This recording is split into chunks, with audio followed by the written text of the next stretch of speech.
We would request to light the auspicious ceremonial lamp, please.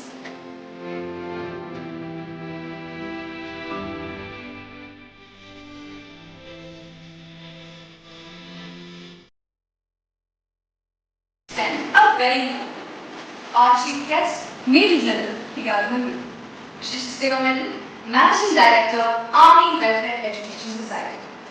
Major General VIHAR was commissioned in June 1985. He has extensive operational experience in all types of training.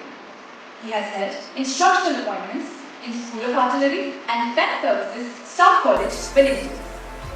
He commanded RT Brigade in an offensive formation, was Commandant RT Center Nasik, MGRT of a command headquarters, and held the appointment of ADG-RT Bravo at IHQ of MOD. We would also like to accord a felicitous welcome to our esteemed panel of judges who have taken time out of their very busy schedules to be amongst us today to encourage our young and dynamic speakers. We would like to take this opportunity to extend a hearty welcome to all the esteemed dignitaries and distinguished guests who have kindly consented to be amongst us today. We would like to accord a special word of welcome to our guest of honor, Ms. Gunjan Agarwal, who has gracefully consented to be with us today. We extend a cordial welcome to all the chairmen and principals of various schools and all the teams and students who have come to witness this debate competition. It is believed that music speaks what cannot be expressed, soothes the mind and gives it a rest, heals the heart and makes it whole, flows from heaven to the soul. Ladies and gentlemen, let's begin this event with a soulful rendition of a melodious welcome song titled Swagatam, presented by RC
Thank you, Nightingales of SHANKAR VIHAR. A debate competition, not but the practice of listening to opposing views, is essential for effective citizenship. It is essential for our democracy. Ladies and gentlemen, let us take this opportunity to introduce and applaud our esteemed panel of judges who have kindly consented to be with us today. We are honored to have amongst us our first judge for the day, Dr. Varun Gulati, Associate Professor, Department of English, Delhi University. Sir has a teaching experience of 18 years and has to his credit 27 research papers and editing of several books. He is a seasoned academic with a strong background in teaching, research and policy advisory, dedicated to advancing knowledge and scholarship in Hindu studies as well as cultural and disability studies. A hearty welcome to you, sir. Our second esteemed judge of the day is Dr. Pawan Kumar, an assistant professor of English at Dawlat College, Delhi University. He is a PhD scholar from the Jawaharlal Nehru University and was a visiting scholar at Trinity College, Dublin, Ireland. He was awarded the prestigious Pierce Lawrence Scholarship of the Yates Society. His areas of research include 20th century literature, mysticism, Indian philosophy, and Hindi literature. A very warm welcome to you, sir. Debating minds are great intellectual minds who can speak with great charisma and fluency once given a platform. The 6 teams present here, after an extraordinary display of excellence in debating at the cluster and command levels, are representing the 6 army commands today. The 6 teams which have made it to the National Level English Debate Competition 2024 in no particular order are APS Sagar representing Southern Command, APS Barrackpore representing Eastern Command, APS Delhi Can representing Western Command, APS Bharod representing Northern Command, APS Gorakhpur representing Central Command, and APS Bhatinda representing Southwestern Command. Volunteers are requested to escort the participating teams on the stage, please. So, with this thought in mind, let's debate as we hand you over to the moderator for the debating session. Good morning, dear audience. I am Varnika, I am Kashmir, and I am Zoha, your host for today's National Level English Debate Competition. As we all know, human species is the only one with the ability to think logically and critically and express ourselves in a manner which is different and varied. A debate is a formal discussion in which people present opposing or conflicting arguments. Debate is one such forum where not only can we experience a display of oratorical excellence, but can also gain exposure to the various ideas and viewpoints presented. Needless to say, the debaters present here today possess these qualities and much more. The teams par excellence who have made it to the national level debate this year have been named alphabetically to maintain the secrecy of their identities. The topic for today's debate is the rise of online learning platforms a viable alternative to traditional education? The rules and regulations of the competition are as follows. Each speaker will get 4 minutes only to put forward his or her views. The first bell will be sounded at the end of 3 minutes 30 seconds. Speakers will be penalized for exceeding beyond 4 minutes. Speech less than 3 minutes will attract negative marking. It is mandatory for each interjector to ask 2 questions. The interjector will be evaluated on the basis of both the questions. Each question should be based on the speech of the speaker who has just spoken. In case the mandatory quota of 2 questions is not asked by any interjector, he or she will be penalized for the same. It is mandatory for each speaker to face 1 interjector for evaluation. If the speaker is not interjected even once, then he or she will be questioned by a judge and shall be evaluated for his or her response. The speaker will be penalized for reading from the script. It is mandatory for every speaker and interjector to speak from the podium using the podium mic and not otherwise. In case of a tie among the scores of 2 teams for the winning positions, the tie will be broken by discarding the scores of the 2 interjectors. Only speakers' scores will then be calculated to decide upon a definite winner. After registration, a single draw of lots was conducted in order to name the teams alphabetically to maintain anonymity of school names. The same alphabetical order will be followed for the order of speaking. All the participants to please note, in order to avoid ambiguity and conflict, interjectors will pose both their questions to both the speakers of the team next in alphabetical order. Judges to please note that since this is an English debate, usage of any other language would lead to negative marking or disqualification. Now let us apprise you about the exciting array of prizes at stake today. All the participants will be awarded a certificate of merit and rupees 2,000 each. We also have prizes for the best speaker for the motion, best speaker against the motion, and the best interjector, who will be awarded a merit certificate and a cash prize of rupees 2,000 each. The runners-up team will carry with them a cash prize of rupees 18,000. The winner team will walk away with a handsome cash award of rupees 30,000.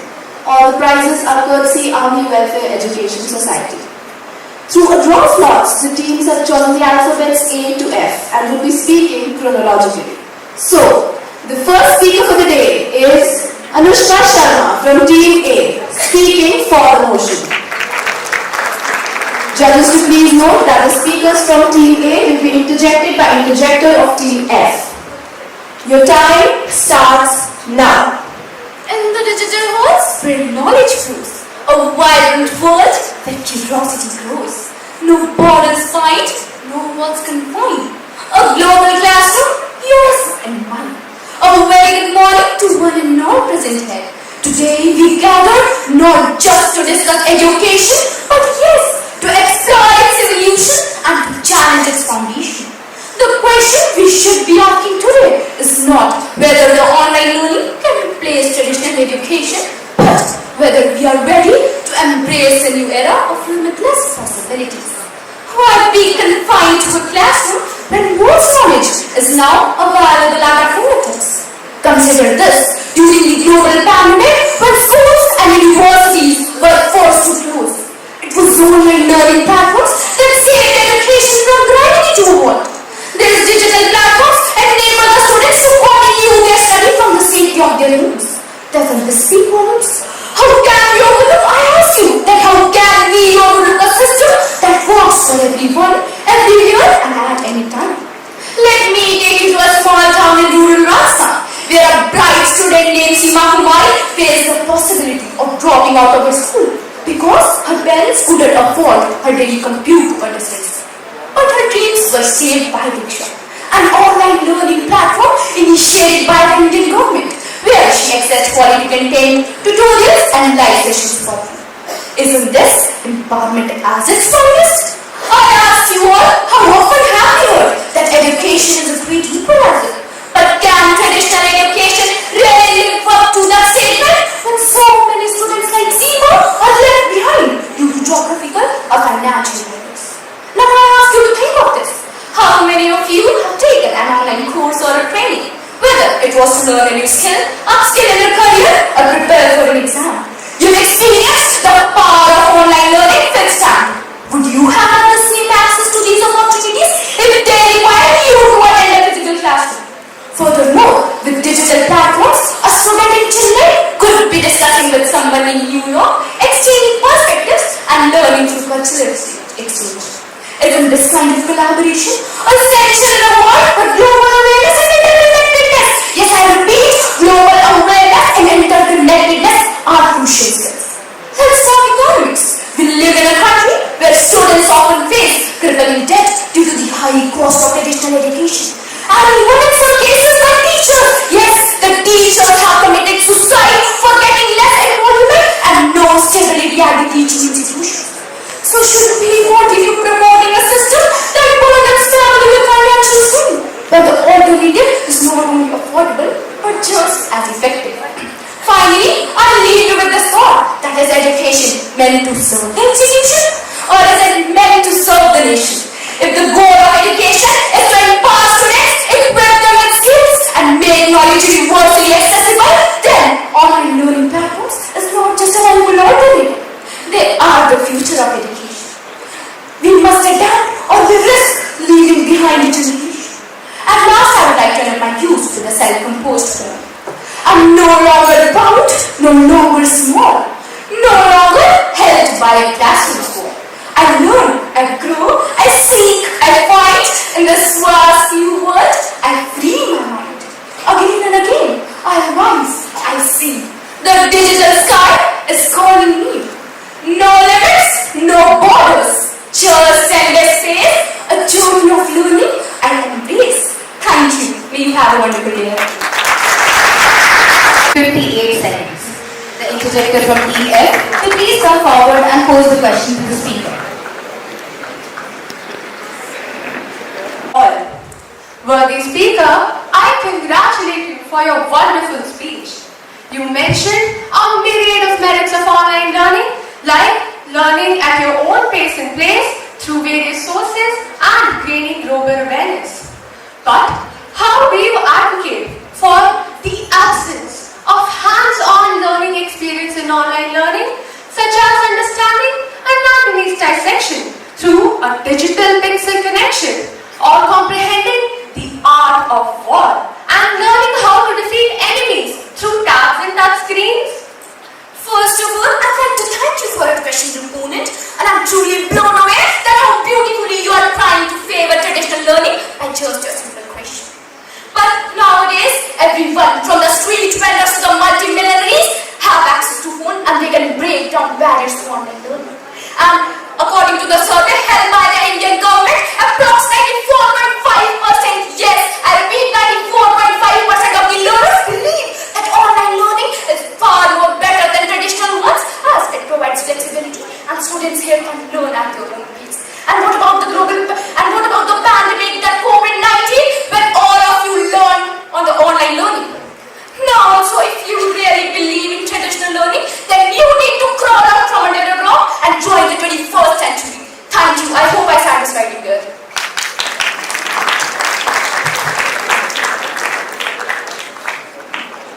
Ladies and gentlemen, we are all Jen Agarwal. Let us welcome her with a huge round of applause, please.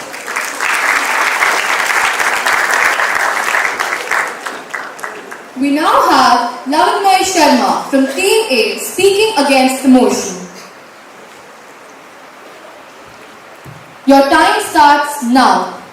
In hallowed halls, where passion ignites, ideas clash in vibrant fights, with voices raised that sharpen our mind in the heat of debate, true wisdom finds. Screens may flicker, but shadows loom in stare rooms where thoughts consume. Disconnected clicks drown the spark, while echoes of laughter fade into the dark. With chalk in hand, our teachers ignite, guiding us through struggles and through fights. Discipline shapes us, builds our core. In traditional paths, we learn to soar. Hello and a very good morning to one and all present here. Today I stand before you to express my thoughts against the motion that is the rise of online learning platforms, a viable alternative to traditional education. Well, I'm really startled by how passionately my opponents here have tried to justify the Leviathan thought that online education could one day be the replacement for traditional education while having no leg to stand on. Well, education isn't just about information, it's about transformation. And this transformation requires something that online education could never provide: human interaction, mentorship, and holistic development of young minds. Something that we can never expect from an alien black glass of slab sitting in front of us lifelessly. Moreover, online learning platforms are plagued by one glaring issue, that is retention rates. Over 90% of the scholars who actually enroll in massive online learning courses are unable to complete them. Are we really willing to entrust the future of our education to a system that loses more learners than it actually retains? And what about the intangibles? Think of the friendship made in school, the feeling of stepping inside a university, or the experience of attending a physical lecture. These are the sentiments that can never be replaced by just a simple screen. I ask you to reflect on this. How do we know what we know? How do we know what we know, the epistemology of learning, and to live a pristine life? A simple screen can never foster the creativity, innovation, and critical thinking that defines great education just through a series of some pre-recorded videos and some online quizzes. Are we really willing to sacrifice the heart of education, the sacred bond between teacher and student revered all around the world, just for the sake of convenience? But the challenges don't stop there. The mental health implications of online learning are increasingly alarming. The lack of in-person interaction can foster the feelings of isolation and anxiety among the students. For those who thrive on social engagement, the lack of companionship can prove to be overwhelming. Not only this, the poor internet connection, technical issues and glitchy videos are the ones deciding whether our students get to learn or not. Especially considering the fact that only 40 to 50% of the total Indian population actually has access to a stable internet connection. Not only this, let's not forget the issue of excessive screen time, especially in our digital age, where students find themselves glued to screen for hours if not days, completing assignments, going through endless classes, and scrolling endless content that does not get them anywhere, but leads to problems like eye strain, mental burnout, and digital fatigue.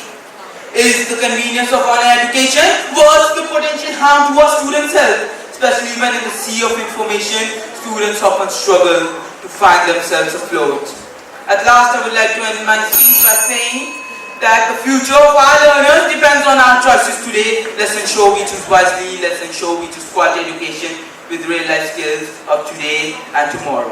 At last, I would like to end my speech with a few lines. I am not afraid of screens in our life. Our fear will forget to engage. I am not afraid of virtual platforms. Our fear will forget the joy of stage. I am not afraid of assessing knowledge. I fear we'll stop seeking more. I am not afraid of screens in our life. I fear real friendships will close the doors. Thank you. Spoken for 4 minutes and 5 seconds, exceeding the time limit by 5 seconds. The interjector from Team F to please pose the question to the speaker.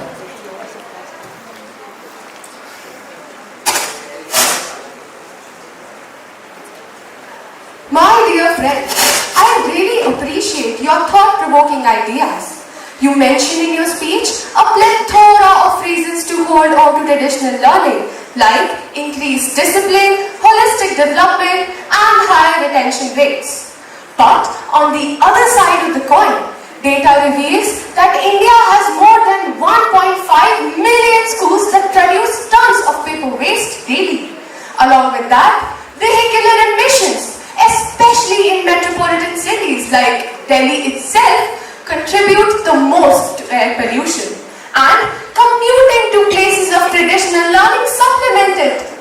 Now, how do you justify traditional learning to thrive while the earth weeps and environmental consequences run far and deep? I really appreciate your question, my dear opponent, and I would love to answer your question by reminding you that education isn't just about information, it's about transformation. And this transformation from a young mind into a learned soul can only be achieved through the means of traditional education. Furthermore, if we look at different things such as stars in the past 100 years, they have changed dramatically. The methods of communication have changed dramatically, but education platforms, the traditional education hasn't changed much. This is because it is an already almost perfected system that does not need much. And also, online education is being used as a tool in various traditional educations, but a tool can never replace the original. And it's not about pollution here, it's about development of students, it's about the future of our education in our country. Online education has been a spare tire, and a spare tire can't replace the original for long. At last, I would like to say that the bitter roots of traditional education might not be good, but the fruits are the sweetest. Thank you. Interjector from Team A. Your time starts now. Where the mind is without fear and the head is held high. Where knowledge is free. Where the mind is led forward into ever-widening thought and action. Into that heaven of freedom, my father led my world away. Rabindranath Tagore's poetic vision of a society free from oppression, where knowledge reigns supreme, seems like a distant dream. With traditional education, but don't worry, I'm here to tell you that online education is the key in turning that dream into reality. Jai Hind, everyone. History holds the proof that traditional education has fallen short in quenching the thirst for knowledge for every eager mind. Takshila University catered only to elite. Dr. Ambedkar faced denial due to societal position, and Malala fought for girls' education, facing violence. Even the current scenarios are quite disheartening. UNICEF report indicates that more than 170 million young minds are shut out from education due to poverty, conflict and war. 75% children with disability are unable to attend school, and 47% of the girls drop out due to lack of toilet facilities. So, amidst this darkness, what radiant force can guide us towards enlightenment? Surely, online education shines bright. Geographical barriers? Gone. Now even rural students have access to Harvard courses. Financial constraints? Solved. 80% of the Coursera learners comes from low economic background. Disability? No longer a limitation. Khan Academy is an accessible platform for students with disability. So it's time that we think, if work from home can be the new norm, then why not study from home? If cashless economy can be the new means, then why not e-books? And if online shopping can be the new practice, then why not online learning? As we move ahead, it is rightly said that education is the key to opportunity in our society, and it must be the birthright of every citizen. Online education embodies the spirit of Agenda 2030, ensuring that no one is left behind, as it fosters global citizenship, breaks border and time barrier, and upholds constitutional rights. However, my worthy opponents still say, what about teachers? What about human connection? But I say it augments teachers' reach. Why confine brilliant minds to just four walls? In India, educators like Alak sir and Khan sir have become household name, helping students crack world's toughest exams like JEE and UPSC through online platforms. Can you imagine a boy from VIHAR growing up with limited resources, rising from the four walls of his room to securing AIR1 in NEET? Well, that's the success story of the Thagar Avatar made possible through online coaching. Now, every cleric can learn without Guru Drone asking for a sum. As we conclude, online education is a one-stop solution where possibilities are unlimited. Rich or poor, young or old, brilliant or average, from bustling cities or remote villages, online learning ends the tale of privileged few and excluded many, making education more inclusive. So, the question which arises is, can online learning platforms replace the traditional systems? Well, no. It will augment, not replace. As the saying goes, knowledge is power, information is liberating, education is the premise of progress. So ladies and gentlemen, together, let's hail online education. Let's imagine a world where every mind has access to knowledge. Let's envision a future where education unites humanity, and let's empower the next generation of thinkers, dreamers and change makers. Jai Hind.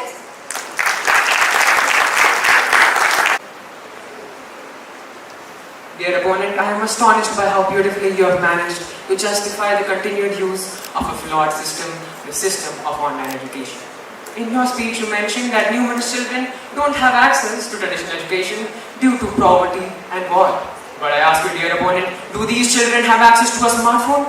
Do these children have access to a stable internet connection to join your online classes? So I ask you about the changes you would make in your statement to make them actually valid to this discussion. Thank you for your question, Mr. Interjector. But here I would like to present an alternative argument.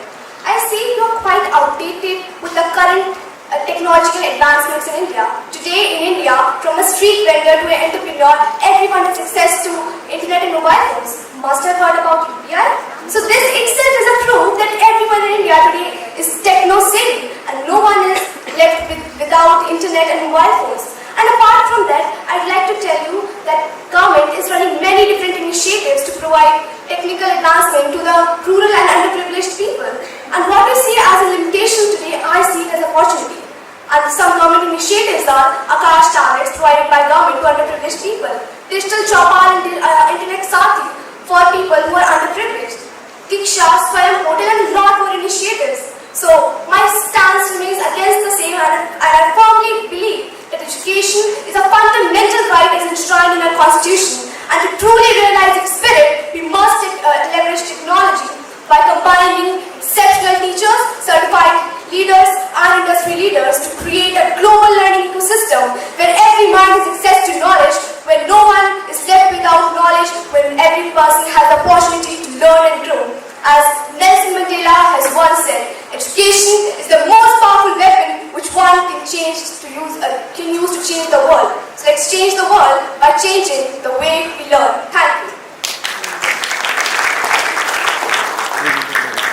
Well, dear opponent, I am not satisfied with your answer, as in fact your statements were not coherent. But I thank you for your attempt. Mr. Interjector, I would like to remind you, here are judges for the judgment. Do you remember our teacher's appreciation that boosted your self-esteem? Or do you remember your first public appearance on stage that developed the confidence you carry today? Traditional education is more than just books and exams. It's about human connection, socialization, and emotional growth. Good morning, ladies and gentlemen. From playground antics to profound friendships, our early years shape us.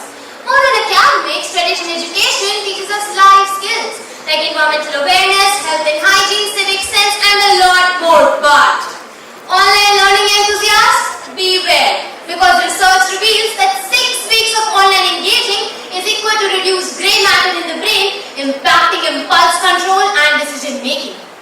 Doesn't sound great, right? Convenience should not compromise competence. After all, easy is not exactly the same as excellent. Don't trade face-to-face laughs for screen stares, critical thinking or click-happy quizzes. Invest in excellence, not ease. According to John Dewey, education must stimulate emotional and intellectual growth.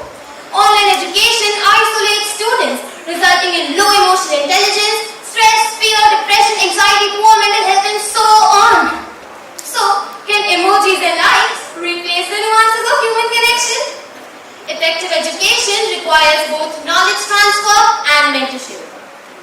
A closer examination reveals traditional education to be the numero uno of all times, where teachers were not just names on a digital screen, but superheroes who inspire. Chandragupta's administrative skills, thanks to Chanakya. Swami Vivekananda's spirituality, Ramakrishna Paramhansa's guidance, Ratan Tata's leadership, J.R.D. Tata's supervision.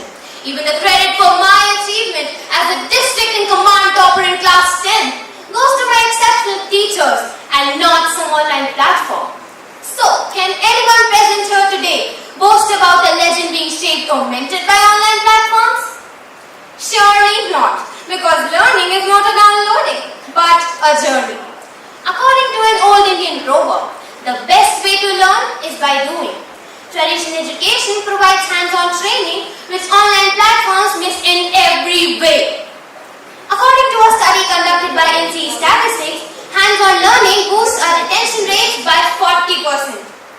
Every single philosophy emerged out of real debates and discussions and not some online chat. Every single innovation took shape in a real setting and not some virtual lab. And let me remind you, learning from mistakes happens in classrooms and not chat forums.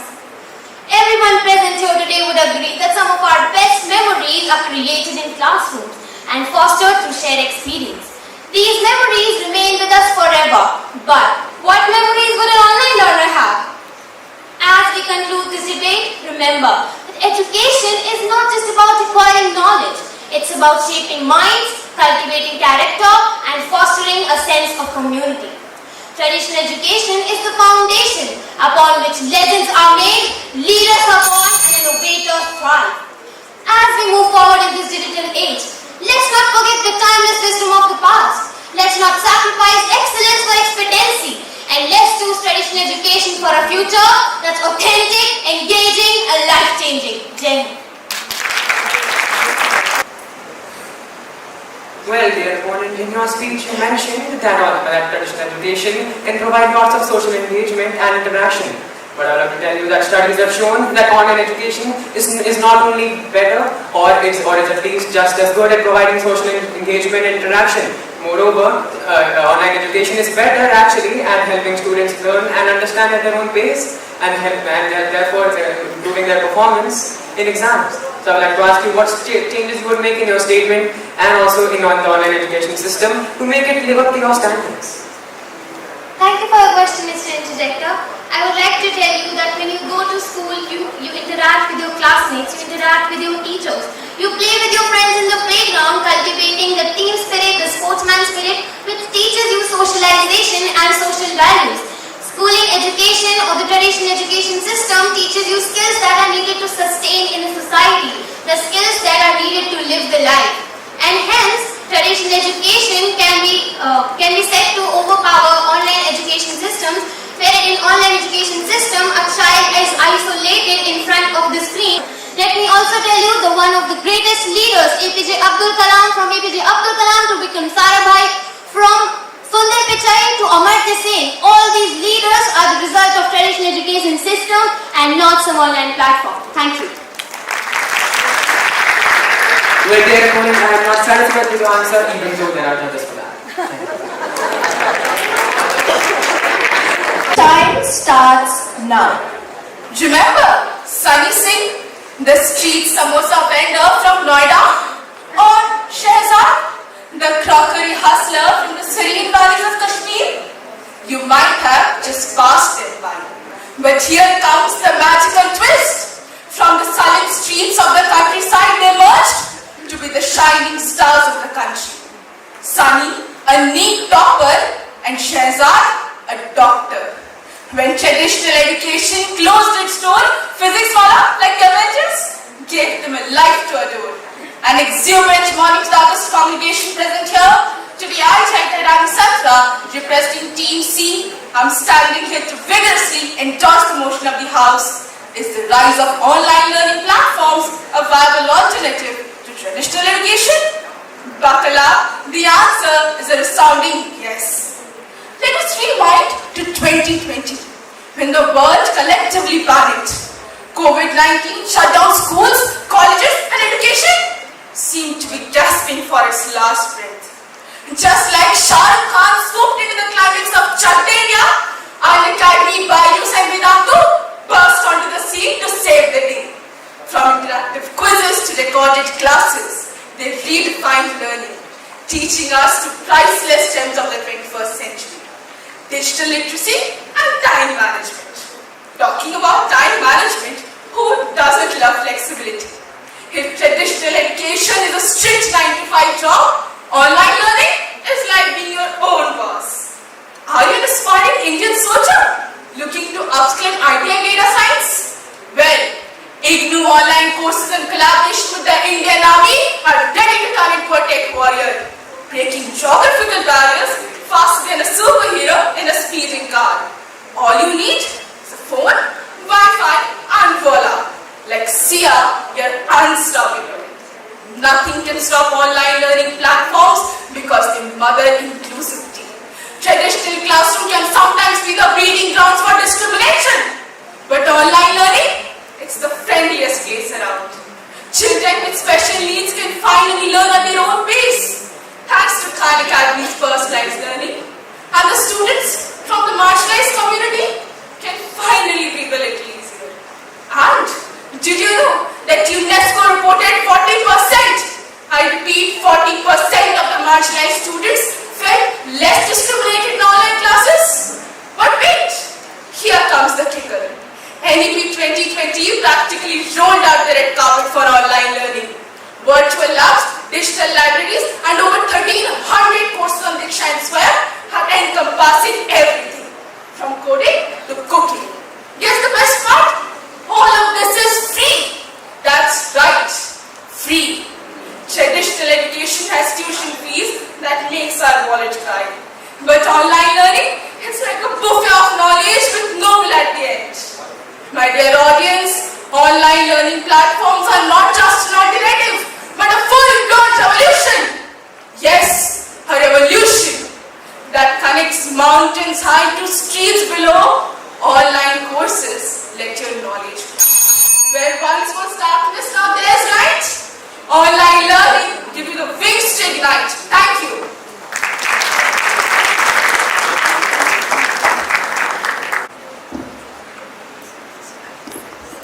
Hello. Jai Hind, everyone. I would like to compliment you for your insightful thoughts. Ms. Speaker, you seem quite optimistic about online education, and you have also mentioned about Indian Army. But considering the significant role of premium defense institutions like the National Defense Academy, Indian Military Academy, and Rashtra Military School in shaping India's military leaders through holistic development, encompassing mental resilience, physical prowess, and patriotic fervor, where India's top military talent is pushed to the limit, forced in adversity, and united by sweat, tears, and triumph. The comprehensive development and aspirated corps fostered by these institutions defines India's defense legacy.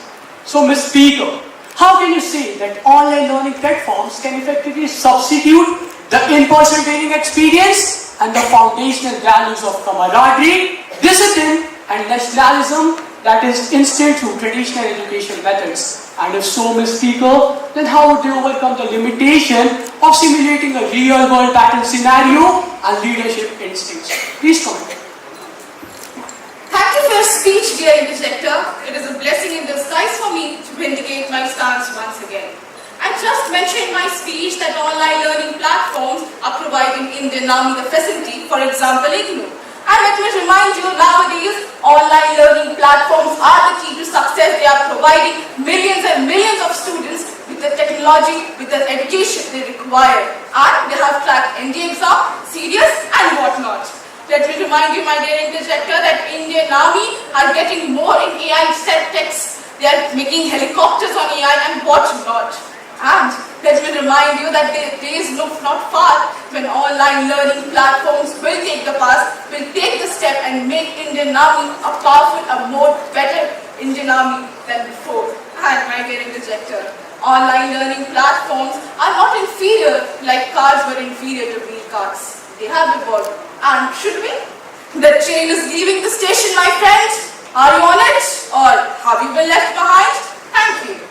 Thank you for your answer. Ma'am, am I audible? Ma'am, you're on mute. Ma'am, your screen is frozen. Oh wait, no. You're back. Oh no, wait, you're gone again.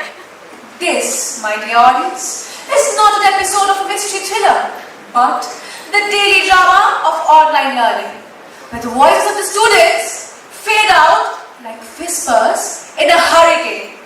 A euphoric morning to the esteemed judges, dignitaries, and fellow debaters. Today I, Udita Chakraborty, representing Team C, am present before you all to vehemently oppose the motion of the House. Is the rise of online learning platforms a viable alternative to traditional education?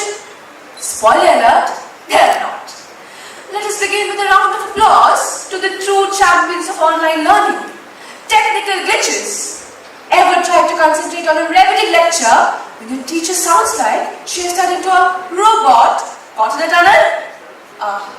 The sweet satisfaction of finally understanding a tricky topic, only for your screen to freeze, and you are left reading their lips like a wannabe Sherlock Holmes. Your heart will cry out, give me some sunshine, give me some rain. Oh God, give me traditional education back again. But if the technical glitches haven't thrown us under the bus, let's address the digital divide. The carrion of equality that separates those with access to fast internet from those who struggle in a Wi-Fi wasteland. According to UNICEF, 2/3 of the world's school-age children, approximately 1.3 billion students lack internet access at home. Yes, the audience, you heard me absolutely right.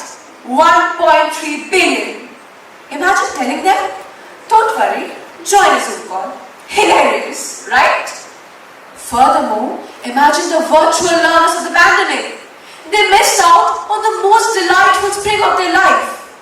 Think of how these children have fallen prey to gadget addiction, depression, anxiety, and endless disorders. I can vouch that a regular classroom would have been a solution for most of them. You give a knife to a child and ask him to chop vegetables, he would possibly chop off his fingers. You give online learning platforms to a child, and the outcome will be the same. The audience, from the days of Gurukul to the 21st century school, traditional education has always fostered teacher-student relationship and being immersed in a collaborative community.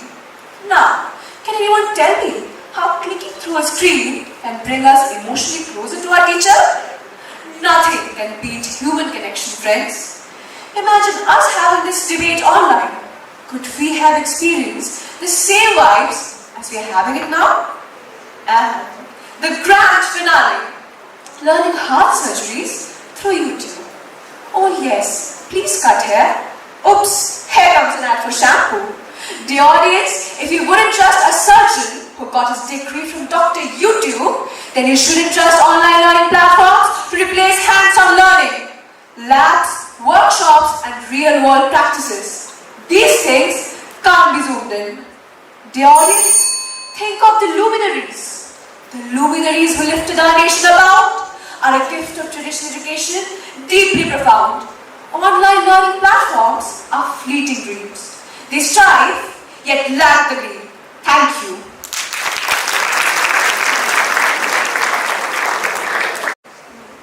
Hello. Once again, Jane. Ms. Speaker, your passion for traditional education radiates through your argument. But I have some concerns.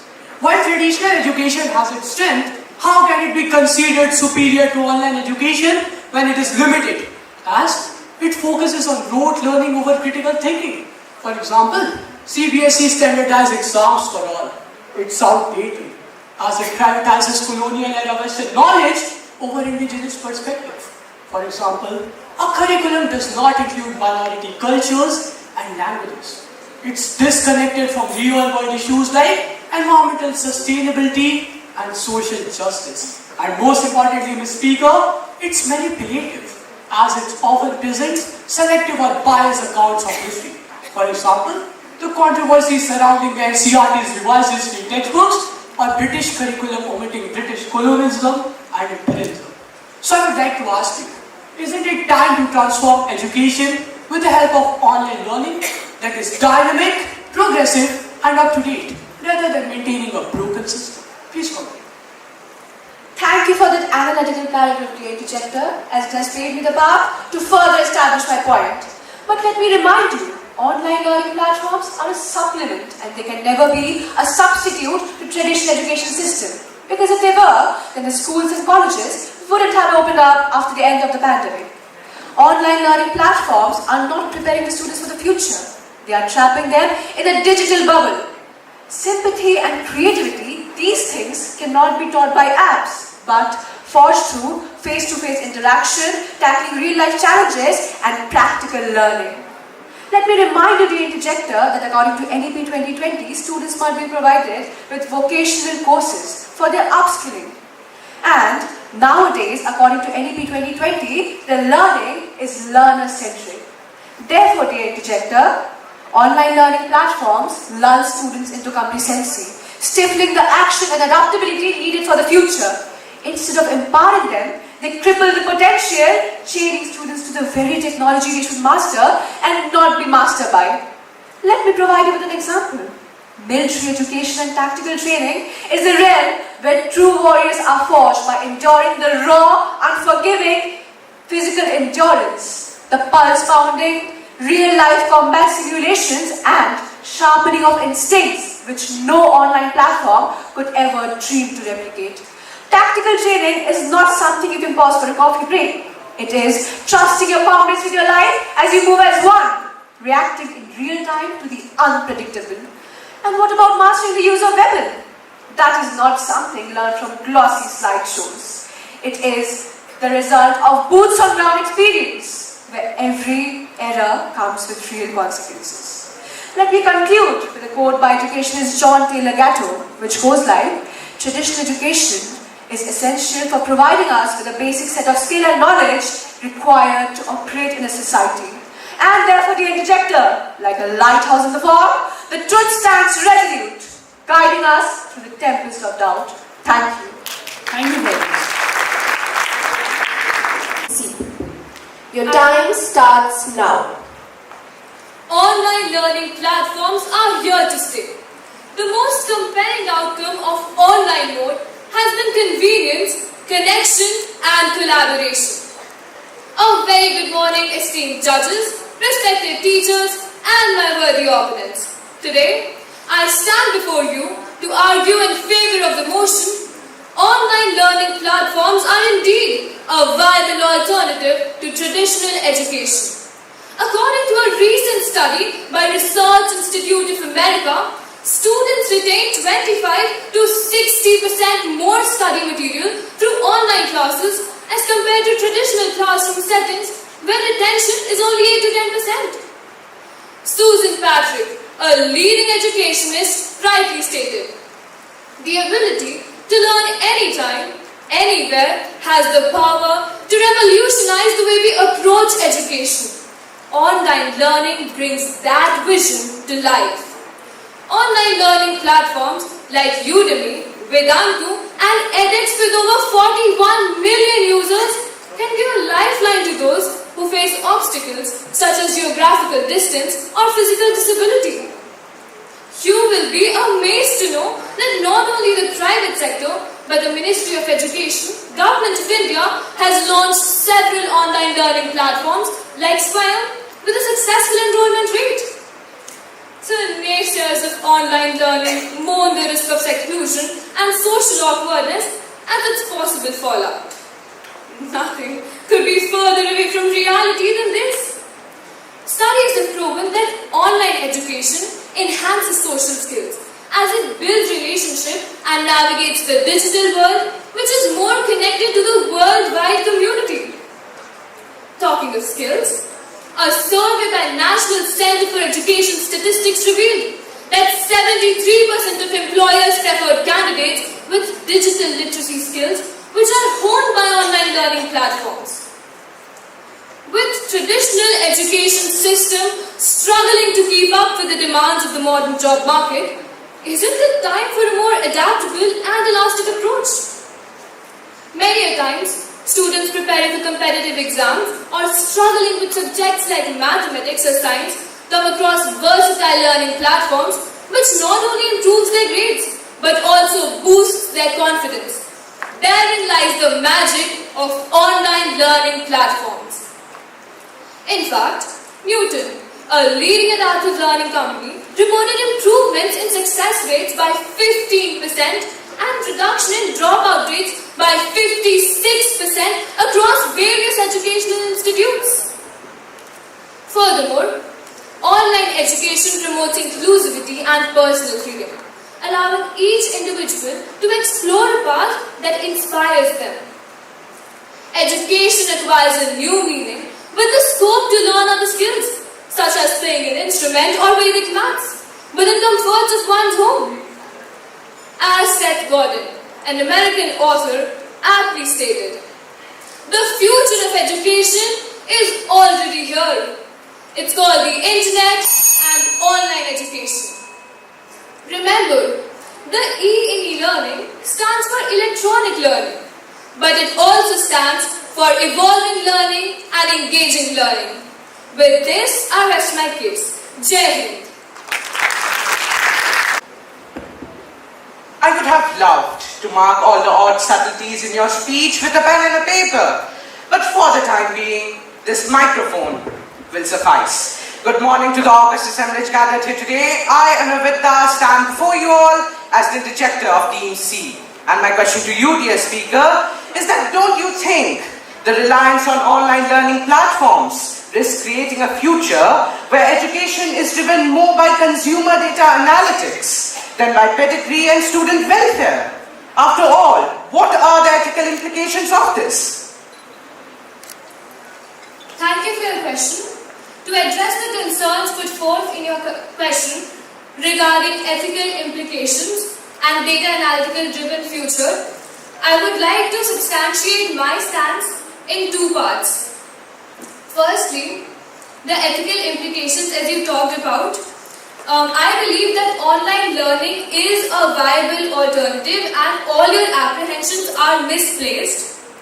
Online learning is taking advancements and developments. There are a lot of online learning programs increasing day by day, and according to a research, 14% increase has been there of online learning platforms according to a CAGR, the compound annual growth rate. This shows that there is a reason why all of this is happening, because there is no fire without smoke, and online learning can help in various fields, as it includes flexible curriculum, community engagement, instant feedback and assessment as well. Students can also have qualitative assessment and quantitative assessment as well. And I believe that online education can serve all the fields and not just a few.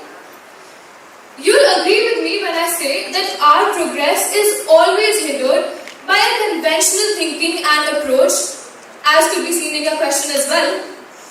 And therefore, I believe that all the doubts and fears regarding online education are completely unfounded. I would like to reiterate my stance that online learning is a viable alternative. Thank you.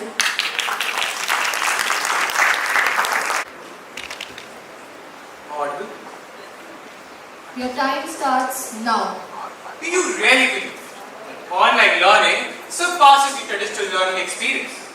Are you truly convinced that online platforms are more feasible than the traditional learning setup? Do online learning platforms fulfill all the learning outcomes? Most of you in the audience, I'm sure, will agree with me when I say that there is no alternative to traditional education. A very good morning to the respected judges, my worthy opponents and the esteemed audience. Today, I stand before you all to express my views against the motion on a very thought-provoking topic. Are online platforms a viable alternative to traditional education? A WHO study in 2021 proved that majority of students under review were not able to recover from the learning deficits caused by school closures in 2020. Owing to its very nature, online platforms have inherent deficiencies and pitfalls. To begin with, the mindset of the masses itself will never allow it to be a mainstream mode of education. Concerns about its safety and effectiveness are and will always prevail. Many parents find platforms like edX and Coursera barely good enough when it comes to serious learning. Moreover, studies have shown that degrees on online are rarely recognized for all their work and financial investment. My worthy opponents may argue that online education is convenient, flexible and cost effective. But my dear friends, the fact is that the risks and downsides far outnumber the advantages.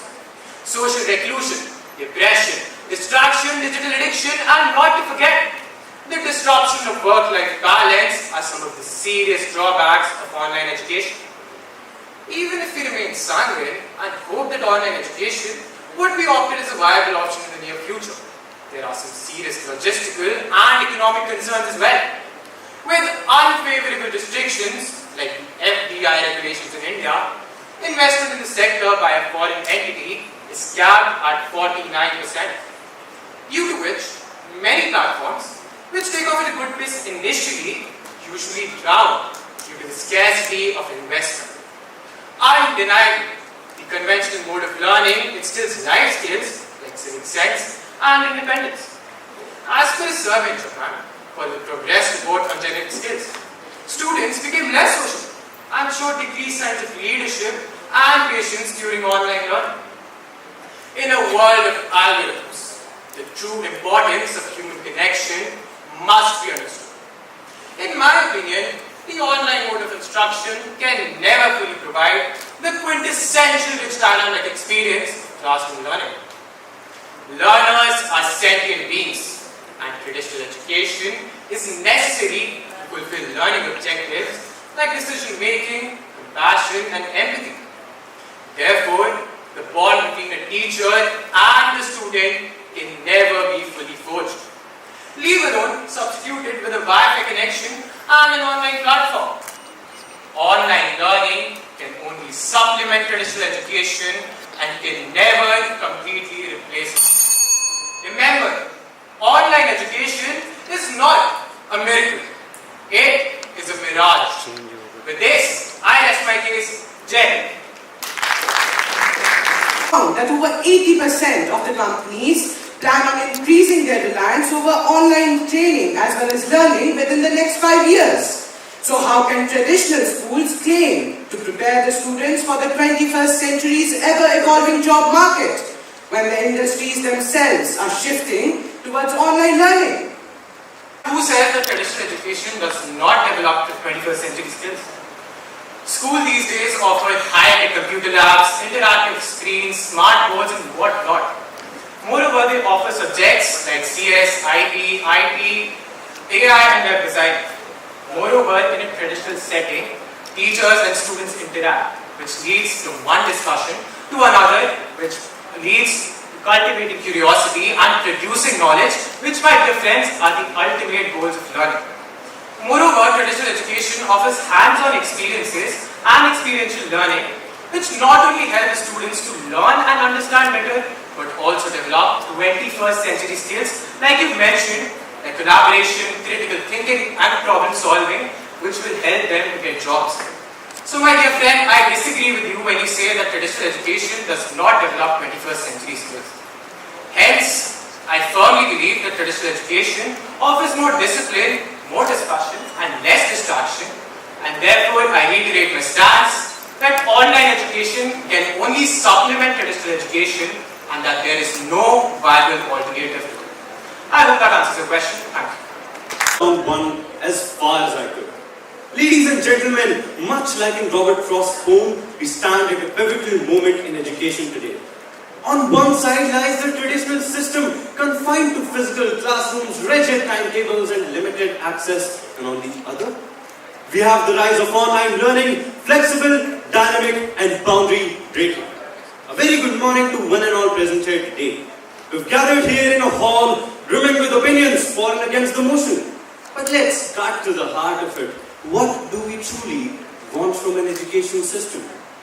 We want a system that is efficient, inclusive, cost-effective, adaptable, and yet the traditional model remains a behemoth of logistical challenges, a labyrinth of outdated curricula, and a sinkhole of financial resources. Online education had been around for years, but it took a pandemic to propel it into the spotlight. When classrooms shut, online learning became the backbone of education, revealing benefits that could democratize learning for all. Traditional institutions have failed millions through corruption, greed and elitism. Look no further than the hard-hitting film 12 fail, which exposes the bribery and extortion rampant in schools and universities. Transparency International reports that nearly 25% of all the bribery cases in India are tied to education. For far too many, it's no longer about learning, ladies and gentlemen. It's about navigating a broken system designed to exploit. And when it comes to the future, traditional institutions are fossils. Blockchain, AI, cybersecurity, content creation, skills powering the modern world are not even touched by these institutions. But online platforms are bridging this gap, equipping students with tools to not just survive, but thrive in today's fast evolving market. Now, let's talk economics. The World Economic Forum predicts that global e-learning market will reach a mark of $400 billion by 2026. In India, with over 500 million internet users, this could unlock a new era of growth. For example, SHNAKR, who worked as a coolie and cracked India's toughest exam, and all he needed was his mobile phone and free Wi-Fi at the railway station. Let's talk about Green Revolution. In the 1970s, when Indian agriculture was on the brink of collapse, it wasn't just new seeds that saved us, it was information. Through this information, through TV and radio, we educated our farmers on weather patterns and new farming techniques. These platforms didn't just save crops. They helped in the building of a nation on the grounds of which we're debating here today. The merits I've mentioned are just tips of the iceberg, ladies and gentlemen. According to World Bank, access to education can be increased up to 50%, educational costs can be cut down to 75%, NCBI reports online learning boosts student engagement by 40%, and global collaboration will make global classrooms with global citizens. From Niti Aayog to global experts, from industry leaders to students themselves, everyone agrees that online education is not just viable, it's inevitable. We live in a world driven by technology. Education needs to catch up. So I ask you, ladies and gentlemen, gonna provide opportunities to millions regardless of geographical or financial barriers. Today, I urge you to join me on the road less trodden by, because the future of education is not a debate. It's already here and it is digital. Jai.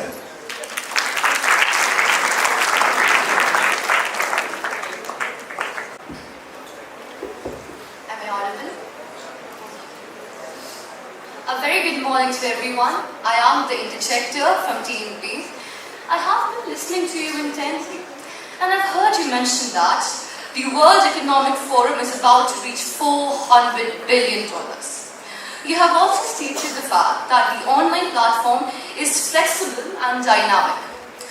Well, however, I strongly believe that the online platform has caused a staggering education inequality, leading to a phenomenon called the EdTech tragedy, resulting in a learning loss, digital divide, decline in interpersonal, cognitive and social skills faced by hundreds and millions of students across the world.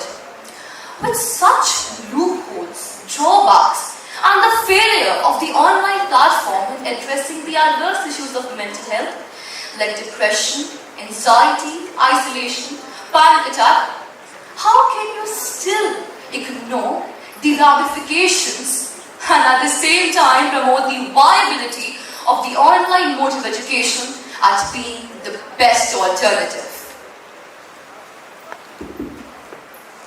Thank you for your question. To address your concern about social skills and various other, I'd like to cite an example. A very famous psychological theory of ecological development. It states that a human being develops across 5 stages: microsystem, mesosystem, macrosystem, exosystem, and the prolosystem. This states that an individual is developed through various stages, and online learning can play a vital role in this. Through virtual discussion forums, through interactive learning, through gamification of topics, this can be interactive and give students the social skills they need to thrive in this modern era. To cite an example, Estonia, a European country, it led through online education's era and still continued in online education. It absolutely justified the relevance of online education and is developing various reasons. Thank you. Sir Alan Bloom said, and I quote, "Education is the path that takes you from darkness to light." And I am sure that while saying this, he was not speaking about the blue light of a digital screen. Classes in bed, no deadlines, ignoring assignments, structureless learning, and on top of that, multitasking, juggling videos, munching on snacks during lectures. Surely, this is the future of education, right? Definitely not. Online learning can never ever replace traditional classrooms. Greetings to the august gathering present here today. I, Speaker 2 from Team E, will be speaking against the motion of the House. While my opponents advocate for virtual classrooms, the UN report, the Kothari Commission, the Kasturi Rangan Committee, along with 93% of parents and 68% of students all believe that traditional classrooms are the way to go for education. They enrich an individual with enhanced social skills, hands-on learning, effective feedback mechanism, and the biggest driving factor, curiosity. In a class full of interaction, verbal and non-verbal cues. This, ladies and gentlemen, is traditional education. These are incubators of growth, interactive, dynamic and values-driven. These lay the foundation for future success of tomorrow. And trying to completely replace it, it would be a deliberate insult and a systematic attempt to sabotage the entire educational system. The main purpose of learning is to turn mirrors into windows. But with online learning, these mirrors will be catapulted into lifeless 2D screens. University of Phoenix, rather a cautionary tale. The world's first fully online institute since 1989 that stands at the brink of extinction today. Even with impressive enrollment figures, the passing out rate is merely 24%, exemplifying a void between promises and performances. Let us take Sweden's digital educational adventure as an example, where they advocated virtual learning for 5 years, but then found their digital natives in a profound sense of loss. And now guess who's returning back to the old school chalk and talk? A UNICEF report reveals that during the time of pandemic, cybercrime and cyberbullying were at peak. We need to understand that with online learning, we will be sacrificing the very people we seek to empower, turning this panacea into the biggest enigma for generations to come. Currently, the world's 5th largest economy, India, has only 23% of schools equipped with technological devices, and out of those, only 18% having a technical faculty that can look over the virtual classrooms. And we talk about online learning under such circumstances. Quite extraordinary. A future where education for all becomes education on God, and digital divide, it becomes ruler of us all. Is this the dystopian future we aspire for? We urgently need to acknowledge the double-edged sword of digital inclusivity. We today stand at the cusp of an educational revolution that will either bridge the gap or widen it. And the choice is now ours. Ladies and gentlemen, there may be roads less trodden by. There may be 2 paths from which we must decide. But I would still choose the one with the people's choice, as education is a necessity to be provided, never a luxury to be enjoyed. Jai Hind. A very good morning to everyone. I am the interjector from TUD. You have mentioned that around 68% of students believe in the traditional mode. You have also stated that the offline mode is more effective as it has feedback learning and non-verbal communication. Regrettably, my friend, your views on the online platform appear to be cynical and frankly quite orthodox. As today's education sector is undergoing a transformation with the e-learning mode of education, reaching the remotest part of the world and opening vistas for all at a very nominal cost. Besides, 66% of degrees were conferred on online female students in 2021, thus empowering women and making learning more vigorous and stimulating than ever before. So my question to you is, how can you explain the research that justifies the online mode's ubiquitous presence and impressive success rate, which is more inclusive and productive as compared to the offline mode? Thank you for your question, dear interjector, and I can totally see your concern about the economic disparities and the digital divide, and how can we replace traditional classrooms with interactive online classes. Well, my friend, I do agree that yes, sometimes e-learning can be beneficial, but can it replace the traditional classroom? No, it cannot. Online learning can be a substitute. It can be a bypass button, but never a silver bullet for education. Why? Traditional classrooms, as you mentioned, that they have economic disparities. But let me remind you that the government of every country works on it. They have different policies such as ISA, student loans and educational loans, which can be provided in order to enhance the learning abilities. But whereas in online learning, they would need a fixed amount of deposit such as laptops, headphones and other devices which are luxuries that many cannot afford. A NEVA Research Institute shows that 78.2% of individuals from developing nations and non-developed nations do not even have access to phones. So I do not think that online learning can be a viable alternate for them. And henceforth, I agree with my stance that online learning can be a bypass button, but it can never be the silver bullet for education. Thank you. Now, good morning to the present multitude of intellectuals. When this topic crossed my eyes, it electrified my vice. With online learning platform, lessons flow with a click. I learn at my own pace with no stick. No cruel stares, no bullies, no jeers. My free heart and mind gains knowledge with fading fears. And it is this free knowledge with open doors through online learning platform to which I member of Team F, stand here to exaggerate the motion of the house. My opponents have tried to create a mirage where man is in the grip of sandstorm of age-old traditional learning. But let me break the illusion. International Journal of Education Development 2022 validated that the blessing of online learning has woven the world into a single thread of knowledge, transcending borders, uniting humanity.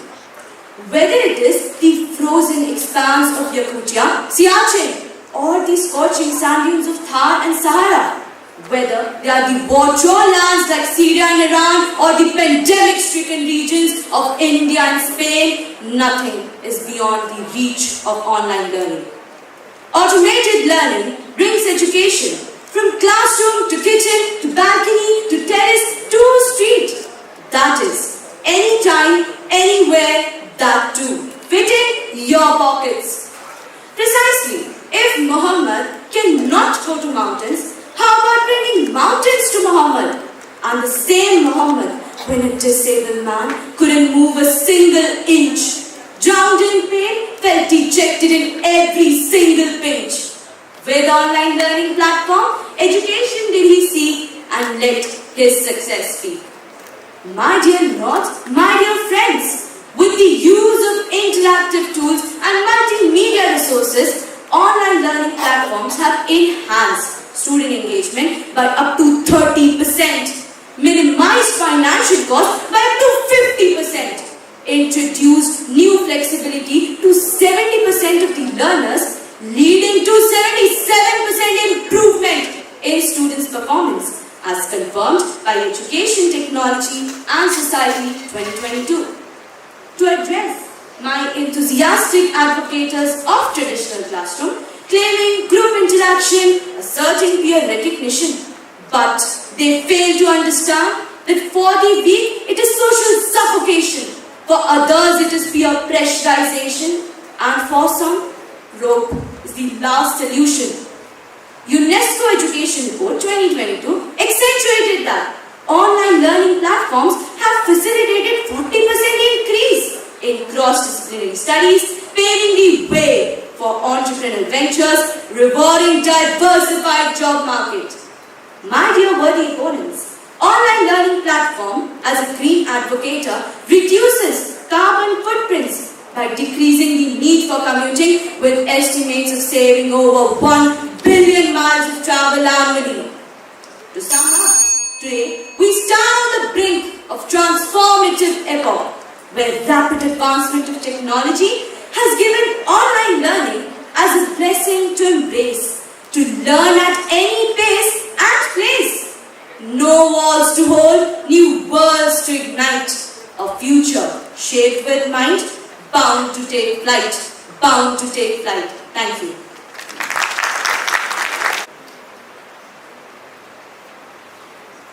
Greetings to the honorable judges, worthy teachers and their audience.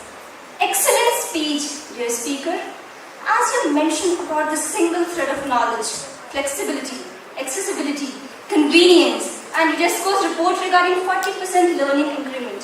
But I would like to present you about a report that says 70% of online courses are pirated within 24 hours, leading to creative losses of over 1,200 crores and shutting down of more than 600 new edtech startups every year in India alone. The entertainment industry faces a similar problem of piracy and content theft, but the theatre experience still attracts paying audiences, offering a buffer against piracy. However, online platforms have no similar protection. Now the question here arises: is it truly possible for online education to sustain itself for a long term on a large scale? If yes, what plans or solution do you propose to counter these issues, my friend? Thank you, Inspector, for your question. It was indeed a very enlightening one with the facts and data that were suggested. But I firmly believe on my stance that online learning platform is a viable alternative to traditional classroom. And yes, it can take us to a long run, because now online learning platforms have proven to be cost effective. It has inculcated hands-on experience. It has embedded courses on ethics, moral values and global citizenship. Not forgetting that it has gained immense credibility, and it has also bridged the gap between rich and poor.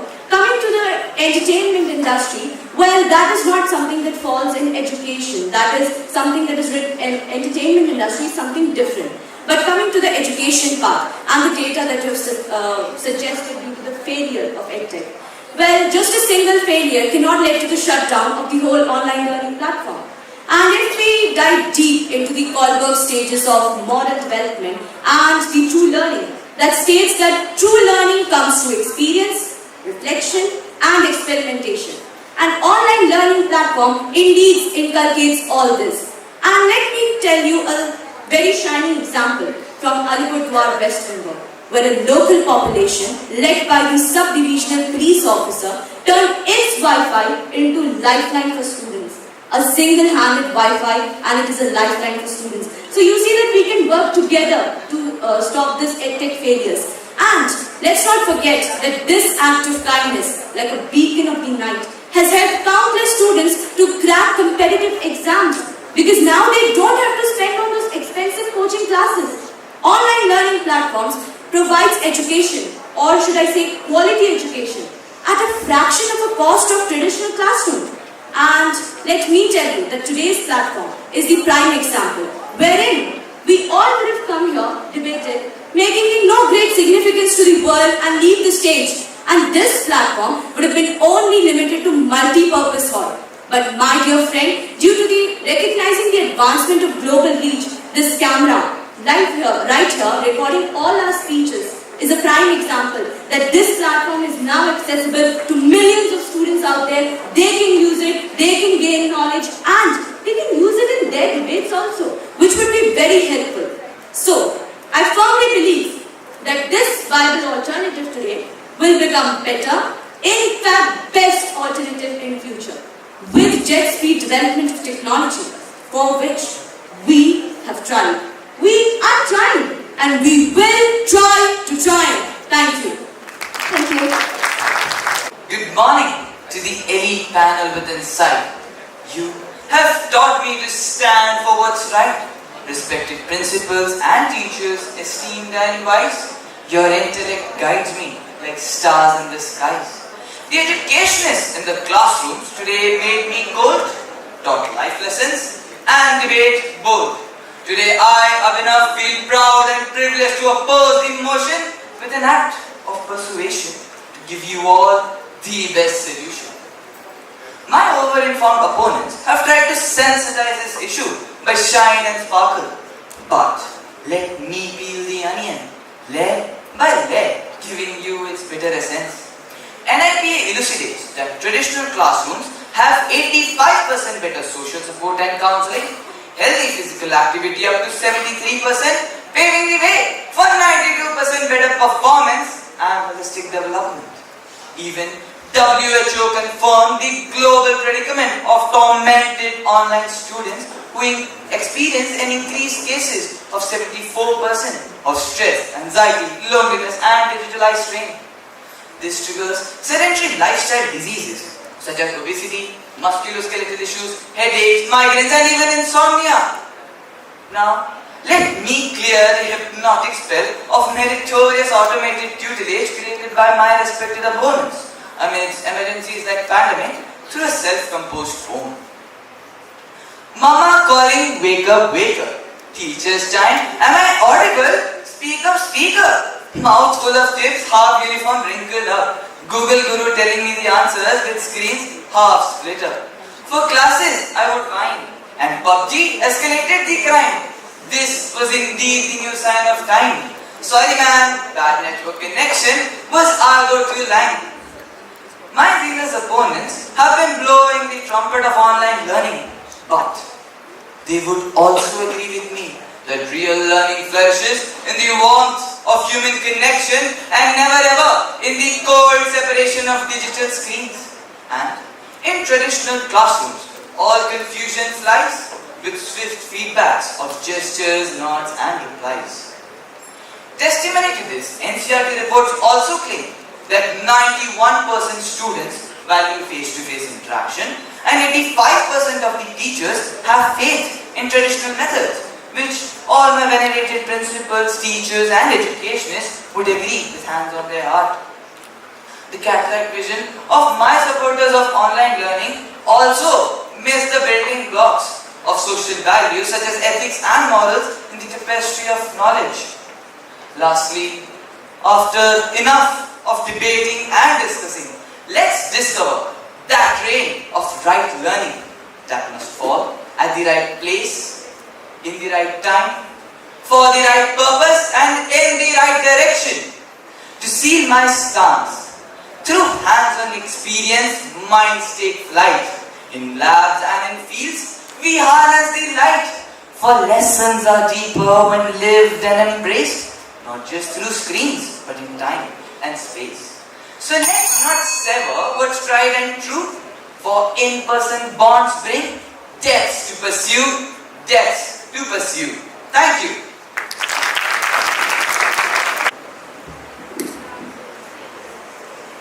Well spoken, my friend. As you talked about the interdisciplinary skills and 91% students value face-to-face interaction. But considering India's significant brain drain, where approximately 8 lakh students go abroad each year, spending over $15 billion on foreign education and fueling other countries' economy, don't you think that online learning could help tackle this issue?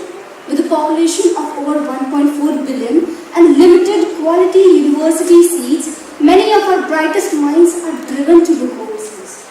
Reports suggest that even a 10% reduction in brain drain could nearly retain $1.5 billion annually within India, creating new employment and driving innovation locally. If online platforms could offer high quality, affordable education, wouldn't this help us to retain talent, reduce brain drain, and better align our education system with the national development goals? Thank you for your question, dear interjector. It was indeed an intriguing and a thought-provoking one. But I am now reminded of the words of great Plato, who rightly said that the strong ones have power and courage to stand for themselves, but the strongest ones have power and courage to stand for others also. And today I, Abhinav, and traditional classrooms support those financially deprived children who cannot afford online classrooms or traditional classrooms, for which the government, with collaboration of our schools and the introduction of NDP 2020, has introduced schemes such as TUFS or under the Right to Education Act, which states that affordable, accountable and accessible education should be provided to each and every child. Because I personally believe that education, knowledge and learning is the sole aspect that separates us humans from other creatures and calls us the term civilized. For example, I would also like to state the data by Sarva Shiksha Abhiyan, which rightly stated that 71% schools in India have been provided with better infrastructure and accordingly less fee structure has been reduced. And I would like to shed some data on some famous institutions in India itself which are reputed worldwide, such as AIIMS Delhi or the Medical College in Trivandrum, which only take 6,000 rupees of fee structure for a period of 5-year course. And thirdly, I believe that if you say you are supporting online education, but I believe that I as a student, you as a student, the teachers and principals were so much eager, enthusiastic and excited to come back to this stage, this offline setup where we could express our views through face-to-face interaction and the warmth of human connection. And as we also felt the need of it, for example, the 2022 or 21 debate was held online, but many of us were actually dissatisfied with that online platform because we couldn't express our emotions in the same way I am doing now. And lastly, I believe that traditional classroom help in a lot of things, including social values, ethics, morals, character development, personality development, helps in jobs and what not. For example, this tie was taught to I learned to tie this tie around 2 years ago by my father. But recently I just watched a video online to learn it again. And instead of knowing how or learning to tie a tie, I choked them myself.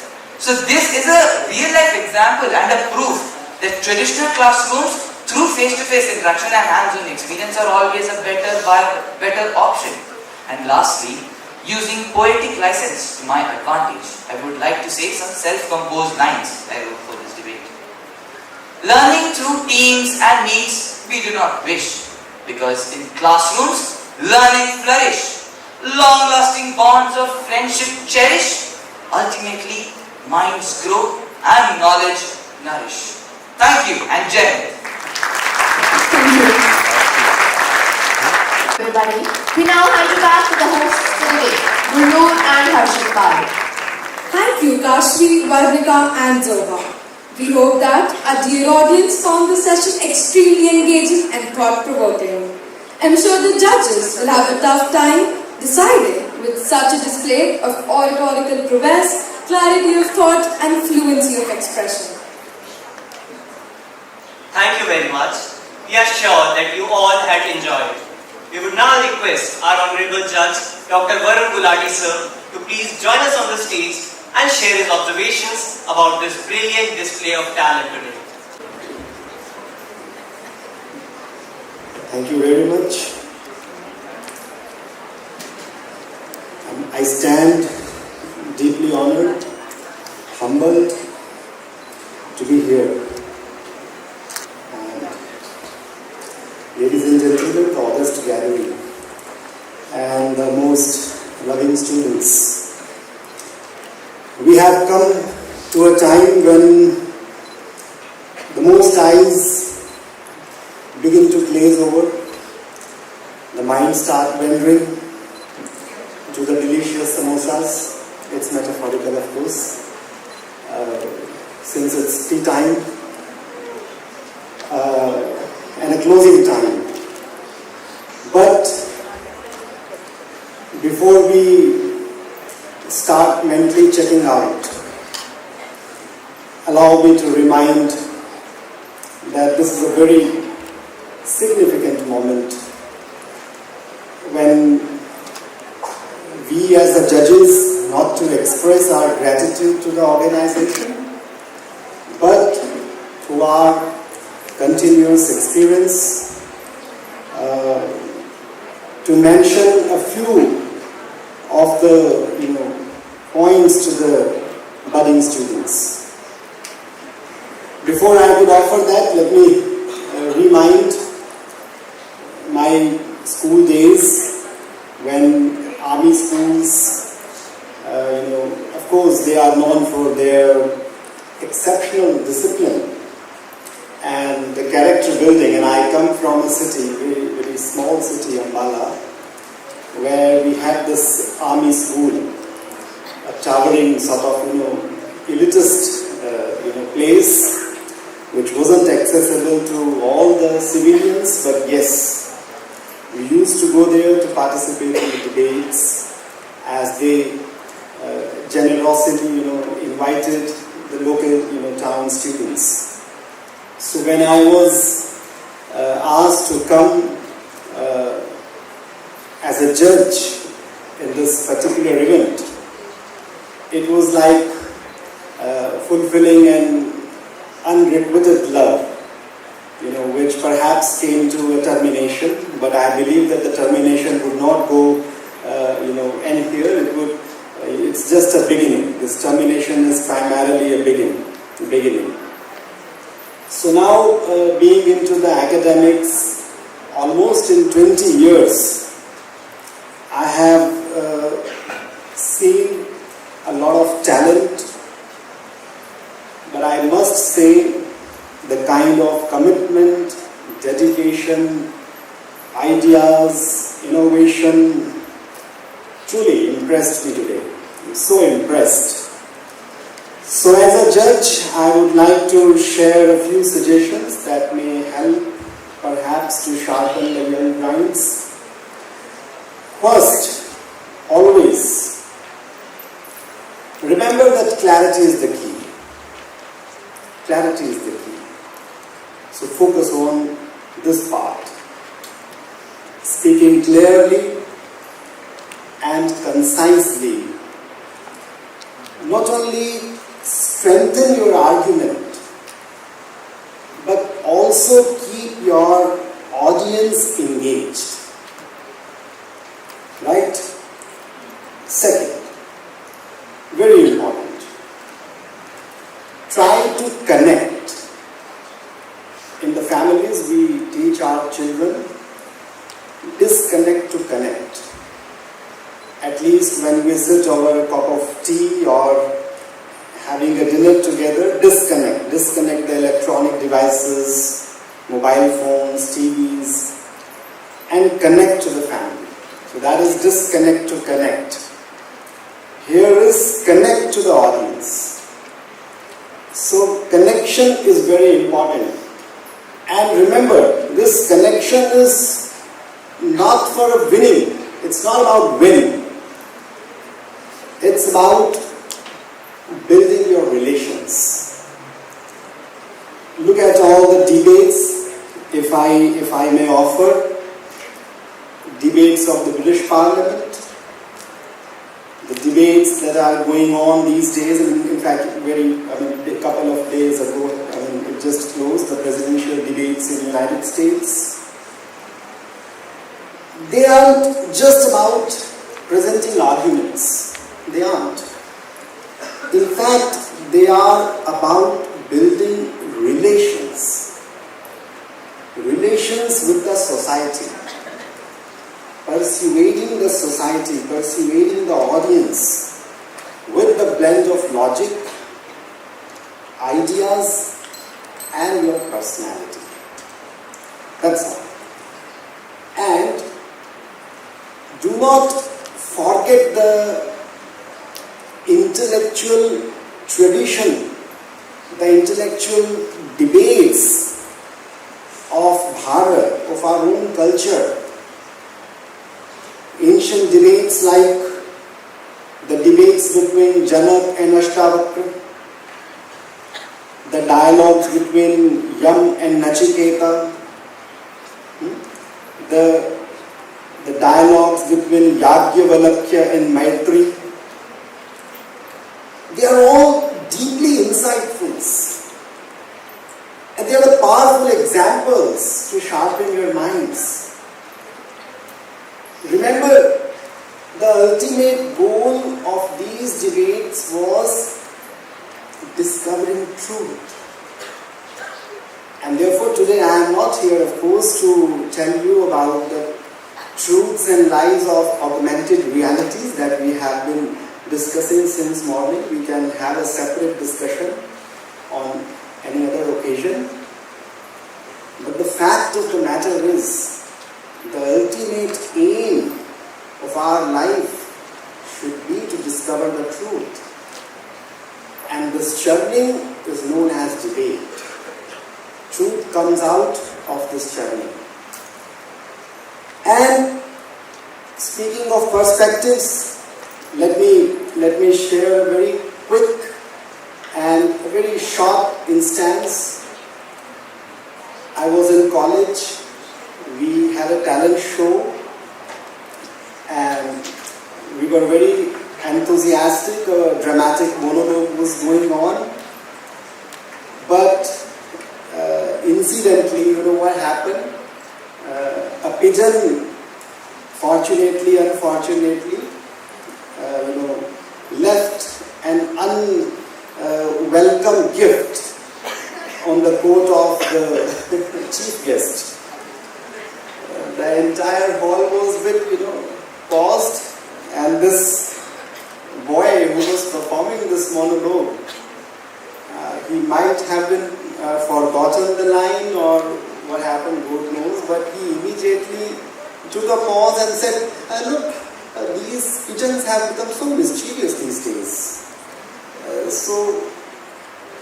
was so natural, so innate, that the audience thought that it might be a part of his speech or a monologue. At least the one who was sitting at the back. Of course, the one who was the sufferer would realize. So, what I am trying to say is a dramatic pause is very important. Yes, pause is very important. Take certain pauses. And in closing,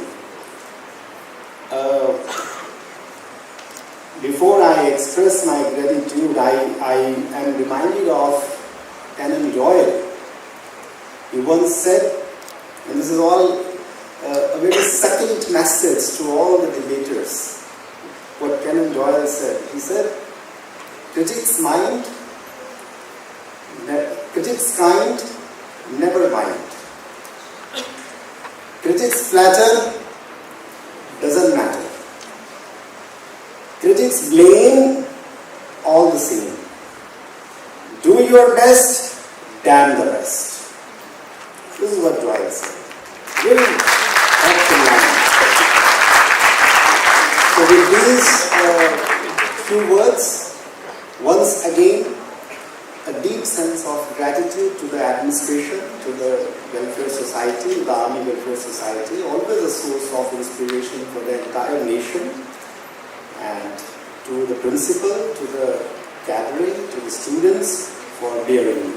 Thank you so much. Let us now request our chief guest, Major General P.R. Murli, Vishishta Seva Mani, MD Avis, and our guest of honor, Mrs. Gunjan Agrawal, accompanied by our Honorable Principal Ma'am and Vice Principal Ma'am, to join us on the stage for the felicitation of our esteemed panel of judges who have taken out time from their very busy schedule to judge this prestigious debate. Let us now request our judges to join on the stage, please.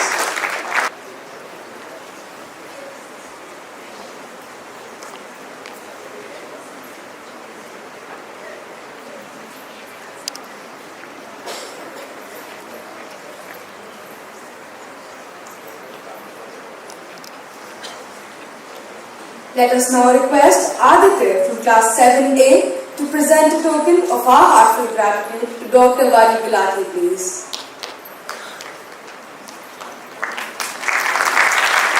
Pavan Kumar. I just came in a little late because I had some work to do, but listening to some of the speakers speak today, I should congratulate all of you for exposing and expressing your views in a very candid and a lucid manner with good expressions. That's fantastic. And I really congratulate you all participants as well as the teachers and all mentors who guided you on this. And it's a very good standard that you presented. Congratulations to all of you. When I look at debating per se, you see, the judge alluded to what happens in UK and America. Even if you look at the standard of debating which is gone on to our country, a lot of good standard of debating has come, but at the same time there are very negative kind of debating also come. So as students, it is important for you all to pick up the right method of debating, to put across your points clearly and candidly without annoying anybody. We have our own APS alumni in the TV. Who's that? Anybody? Yeah, who keeps shouting? Arnab Goswami, he is an ex-APS student himself. Okay. If you see the style of his debating, his knowledge is very good. But sometimes, after a point of time, you say, you cannot win a debate by shouting others down. By clearly articulating views in a very logical manner, putting across point by point, cross or supporting your views in a lucid manner, always puts an opponent to shame. That is what is required. So this particular talent, I saw many of you doing a very good job today, and my heart is congratulations on it. Secondly, today was English debate. I saw Hindi debate also. Language is a medium of expression. It can be in English, it can be in Hindi, it can be in any language that you are mastered with. It is important for you to accumulate your thoughts, put it in a lucid form, present your arguments in a correct manner. That is what the whole purpose of literature and the purpose of a foundational learning and the whole thing is about. In NEP 2020 also, if you see the learning outcomes, what does a language learning say? It is primarily to collect your thoughts, do a little critical thinking, creativity, and express your thoughts into a very clear form so that others can understand what you're saying and act upon it. If you are a leader of a country or a leader of a society or a leader of a group, it is important for you to communicate your thoughts properly. Unless you do that, nobody will understand. If I am an army officer, if I am a CEO of a unit, if I don't express myself clearly, my subordinates will not understand what I am trying to say, what my orders are. And last but not least, it is not only words which is important. Communication can be verbal or non-verbal. So you should be very articulate in your non-verbal communication also. Practice that. And I must thank all the judges for your being part of this particular competition and taking pains to judge the students, which is a difficult task, I know. And thank you, Principal APS SHNAKR VIHAR, for organizing this on behalf of Elvis and doing a wonderful job. Thank you very much, and my best wishes to everybody, and let the best man win, or let the best girl or this boy win. Thank you.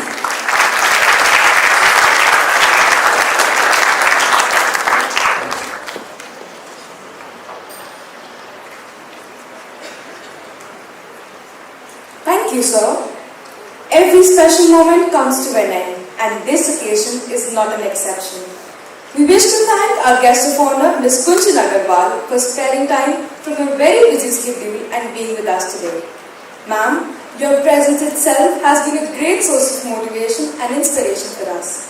Thank you, ma'am, for being with us. I'm also thankful to our judges, Dr. Pavan Kumar and Dr. Varun Gulati, who have set their own benchmarks in their respective fields and are a role model to many of us. Your appreciation and analysis of the trade will help us to hone our skills and sustain high standards in all endeavors. I wish to thank the dignitaries who have graced the occasion. My heartfelt gratitude to AVIS for giving such a platform to the young debaters to enhance their public speaking skills. Let me thank our principal, Ms. Neena Singh, and our team of teachers and students for preparing and conducting this debate. Finally, a big word of thanks to all the volunteers and the council members who have toiled hard to make this event happen. Thank you one and all. All the teams are requested to collect their refreshment boxes from the enclosure behind the auditorium. We request everyone to come back quickly by 11:40 for the much-awaited Excellence Award ceremony. Thank you.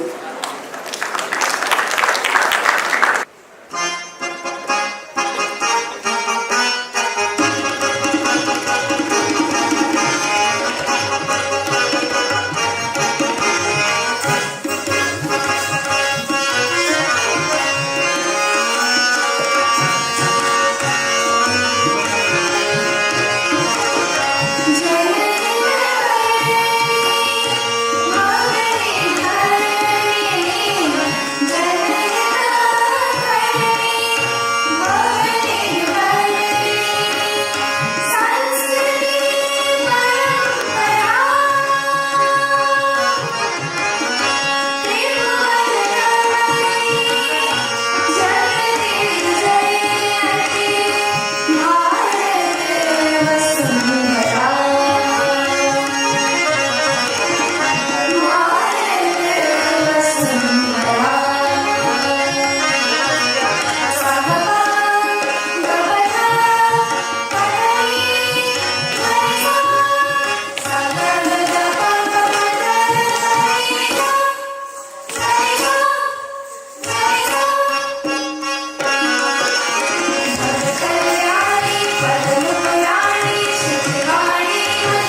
performance. Let's hear it for our young singers and dancers, please. Retired Managing Director, Army Welfare Education Society, and Major General Anupam Agarwal, General Officer Commanding 22 Infantry Div, Patron of APS SHANKAR VIHAR, and Brigadier Shishit Hamaya, Sena Medal, Chairman of APS SHANKAR VIHAR, and the complete fraternity of APS SHANKAR VIHAR, I, Neena Singh, Principal APS SHANKAR VIHAR, extend a warm welcome to our Chief Guest, Lieutenant General Bhavnesh Kumar, Vishesh Seva Medal, General Officer Commanding Delhi area. Our children have said a lot about you, sir. So in this script, I had included all that my children, lovely children, they have said. So nothing much to say. Your achievements, they are valuable for our children. And of course, it's going to do, we also extend a hearty welcome to all the dignitaries, including the principals of the award-winning schools, to the Army Welfare Education Society Excellence Award Ceremony 2024. Sir, your achievements and contributions are truly inspiring. We are honored to have you with us today. It's a pleasure to welcome you all to the annual Excellence Award Ceremony. Today, we gather to celebrate the dedication, hard work, and exceptional achievements of students of various APSs who have excelled across academics, sports, co-scholastic, and other fields. To celebrate the accomplishment of our young achievers, our award winners, I congratulate each one of you.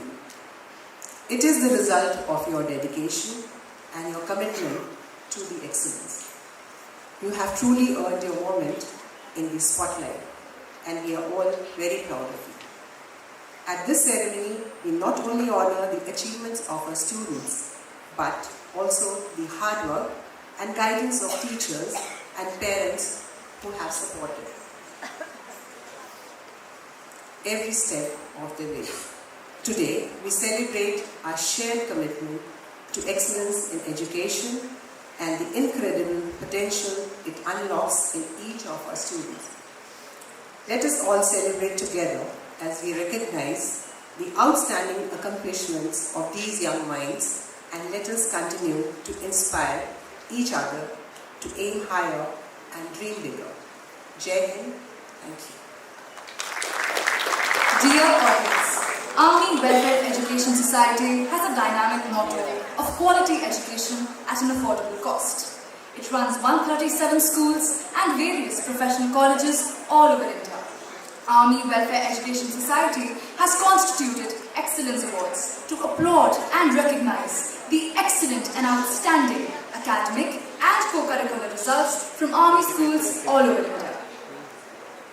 These Excellence Awards are aimed at inculcating a healthy competition among Army schools with a view of improving overall educational performance and standards, to provide a fair and well-deserved judgment and an even platform to all the schools. The schools are divided into very large, medium, small and very small category schools on the basis of diversity in strength and location of the school. So without further ado, let us invite Major General B.R. Murli, Vishesh Seva Medal, MD Avis, and our guest of honor, Mrs. Gunjan Agarwal, to present the first set of awards. We would also request Chairman Sir and Principal Ma'am to kindly escort us, please. Of winners for the national level English debate, which was held earlier today. As they say, there's always the motivation of wanting to win. Everybody has that, but a champion needs, in his attitude, a motivation above and beyond winning. Ladies and gentlemen, let's begin with the individual prizes. Let's see who asked the most potent questions today. The best interjector prize goes to Durgesh Upadhyaya of Army Public School, Sagar. A huge round of applause for him.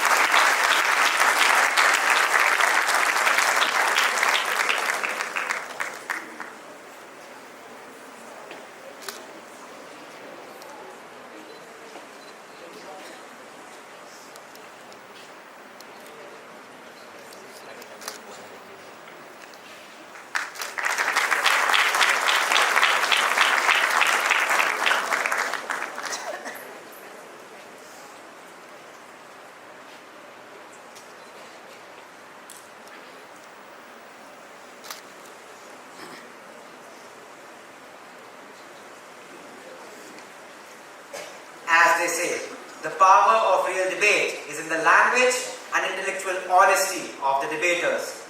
The best speaker for the motion today is Ria of APS SHNAKR. Let's hear it for you.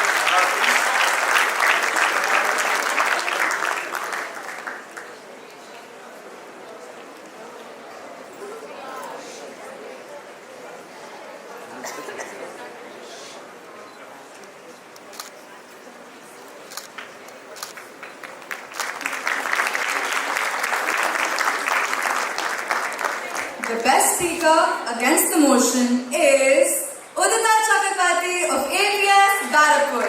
Let's applaud her efforts.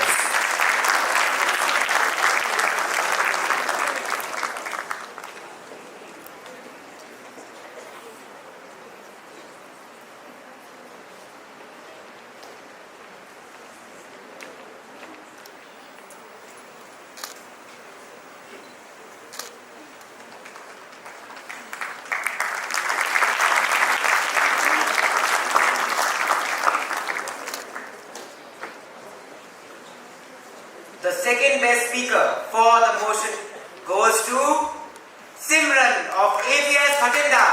Let's hear it for her, please.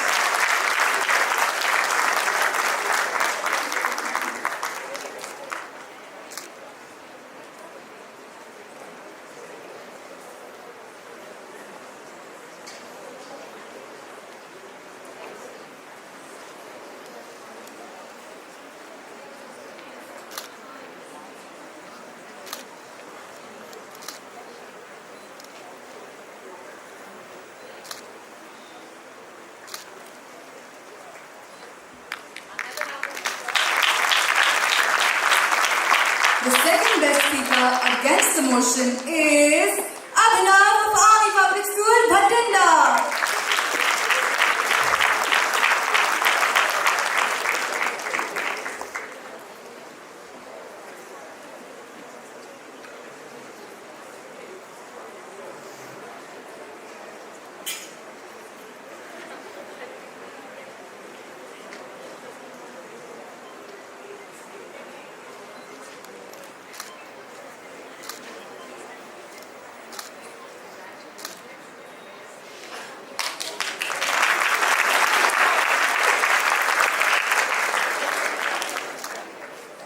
The second best interjector for today's debate is Rishita Priyadarshini of ABS Delhi Gang. Let's give her a huge round of applause.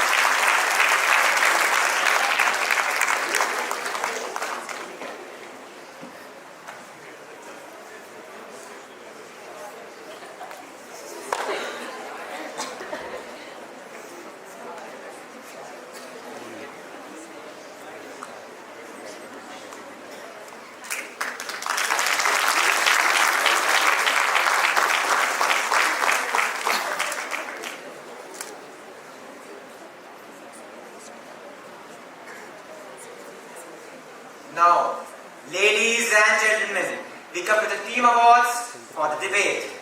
The runners-up trophy goes to Team APS Bhatinda. Let's give them a shout out. Come on. I give you a round of applause for them, please.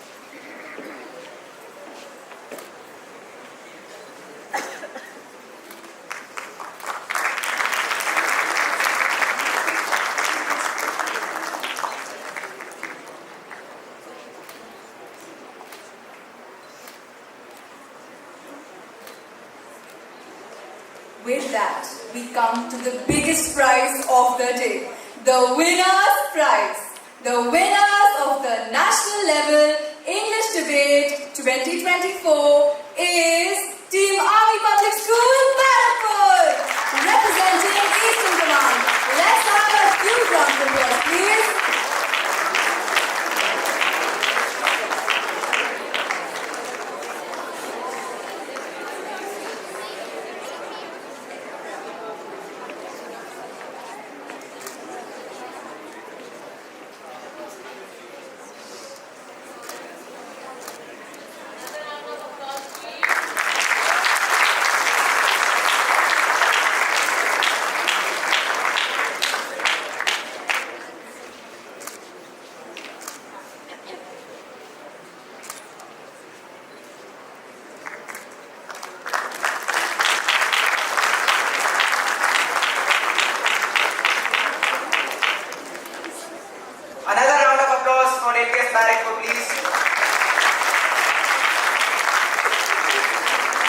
We also have an impressive lineup of prizes for all the participating teams. We would request the teams to kindly join us for the felicitation.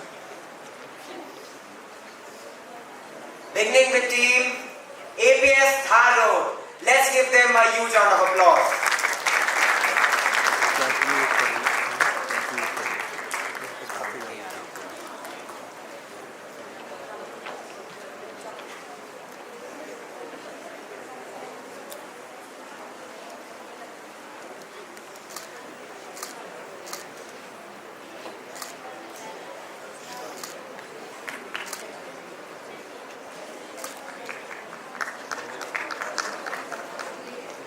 A round of applause for them, please.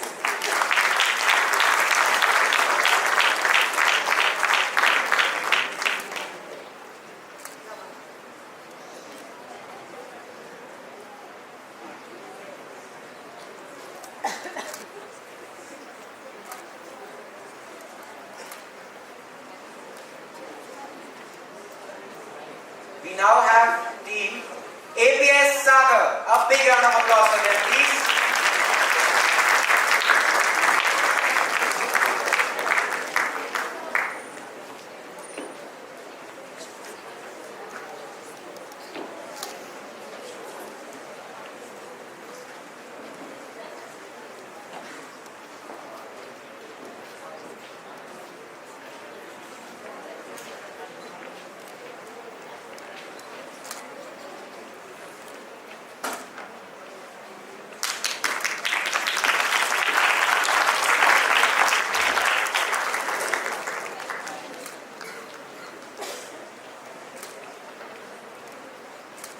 A round of applause for them, please.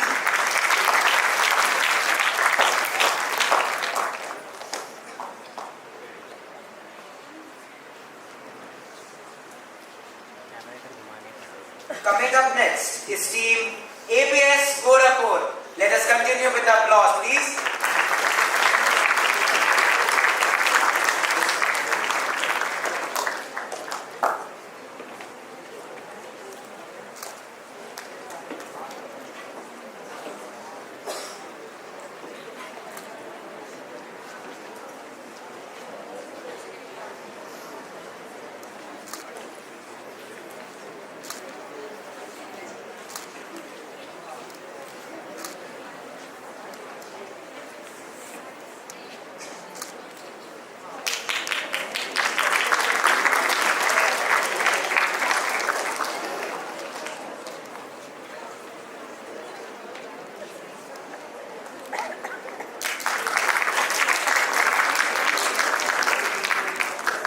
Finally, last but certainly not the least, is team APS Diligent.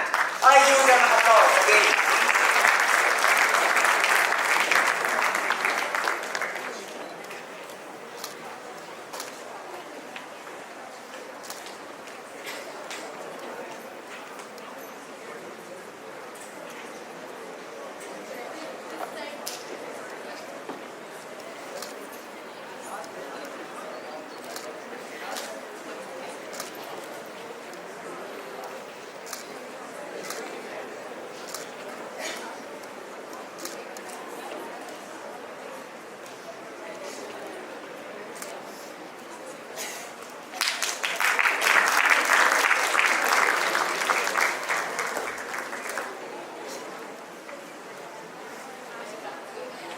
Thank you, sir. Thank you, ma'am. Heartiest congratulations to all the winners and participants. Kudos to their sterling performance.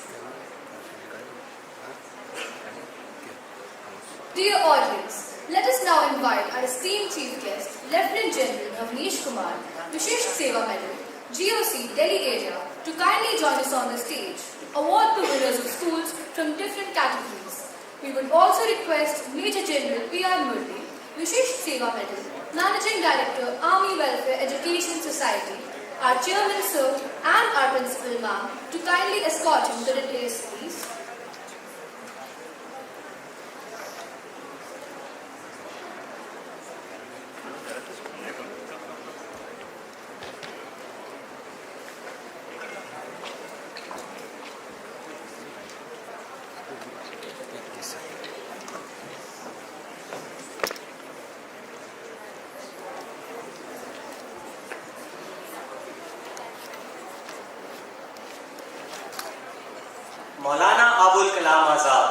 India's first education minister, had once remarked, and I quote, "A good school is a national asset of highest value at any place and at any time.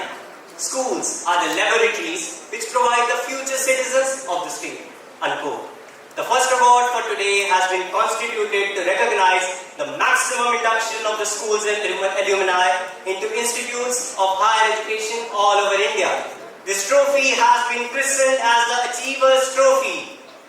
The school winning the first position is being awarded a handsome trophy and a cash incentive of ₹1 lakh. APS Bolaram is the first position winner of this category.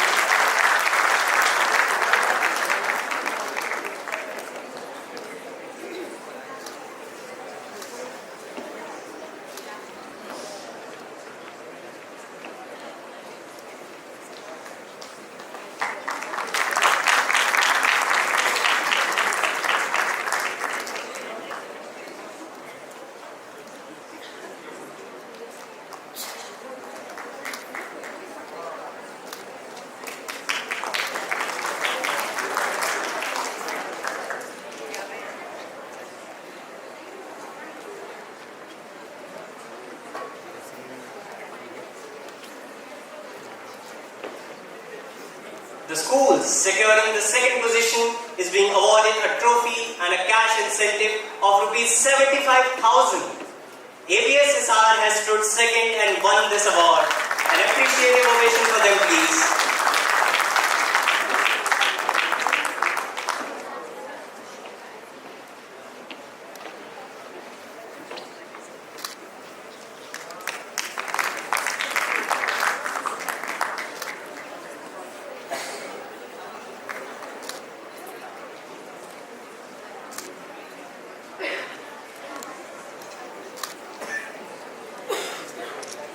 Post-scholastic activities help develop students' holistic development as well as critical skills and abilities to be successful and happy in the 21st century life and workplaces. Therefore, the importance of post-scholastic activities is immense during school and college education. So, to recognize this aspect of education, a post-scholastic trophy has been constituted. The schools winning the first position are being awarded a handsome trophy and a cash incentive of ₹1 lakh. APS Kanpur and APS Delhi Camp are the joint winners for this category. Please give them a big round of applause.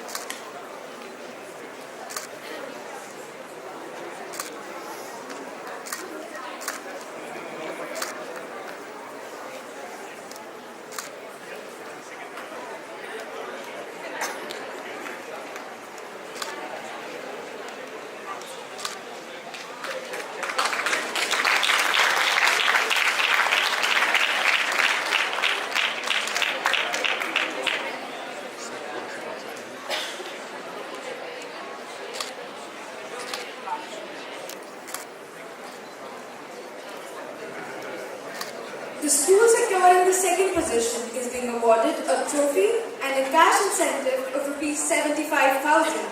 APS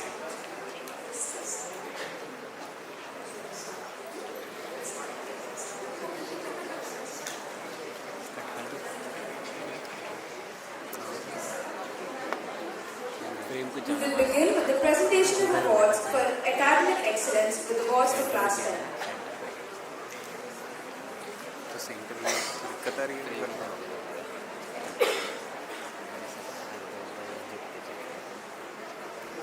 The prizes constituted for the very large category schools are the school winning. The first position is being awarded a handsome trophy and a cash incentive of ₹75,000. This award is backed by APS Devlali. A huge round of applause for them, please.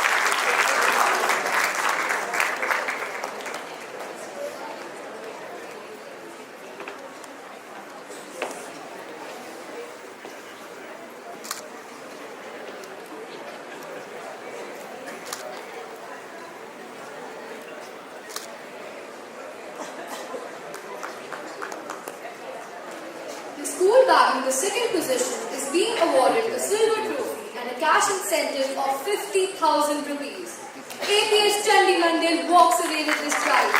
Ladies and gentlemen, give them a big round of applause.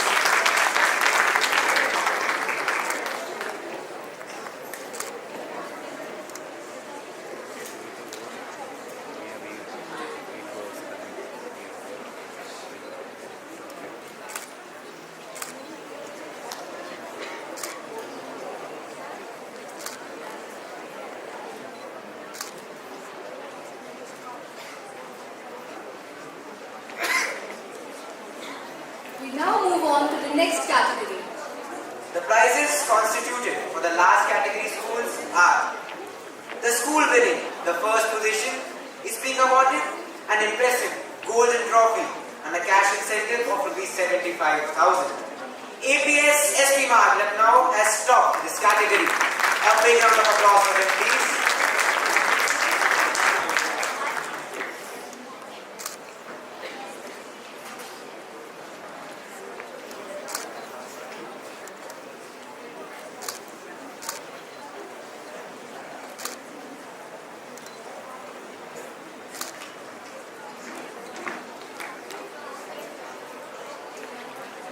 The school bagging the second position is being awarded a silver trophy and a cash incentive of ₹50,000. The school which stood second in this category for the year 2024 is APS Prayagraj. Let's give them a huge round of applause.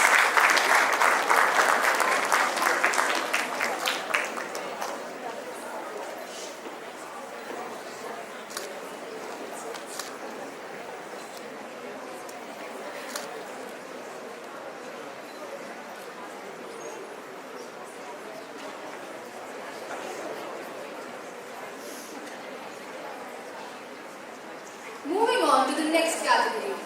The prizes constituted for the medium category schools are: the school winning the first position is being awarded a handsome trophy and a cash incentive of ₹75,000.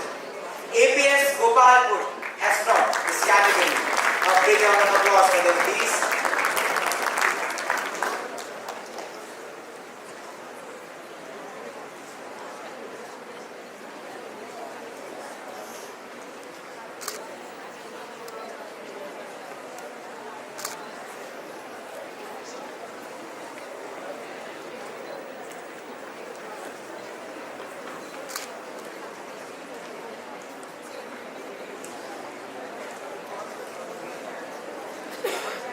The school standing second is being awarded a silver trophy and a cash incentive of ₹50,000. The school which stood second in this category this year is APS Nagrota. Let's give the winner a huge round of applause.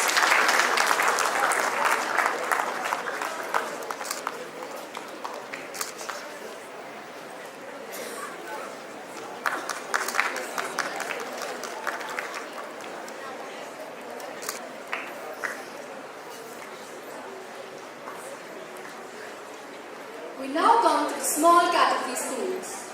The prizes constituted for the small category schools are: for the first position, the school is being awarded a trophy and a cash incentive of ₹75,000. APS Ranikhet has topped this category this year. A huge round of applause for them.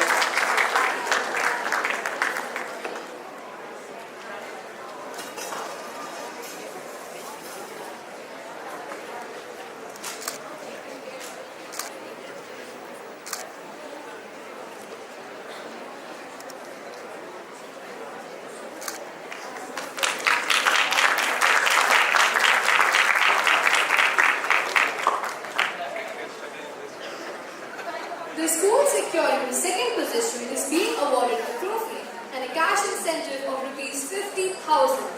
APS Varanasi has stood second and won this award. Please give them a big round of applause.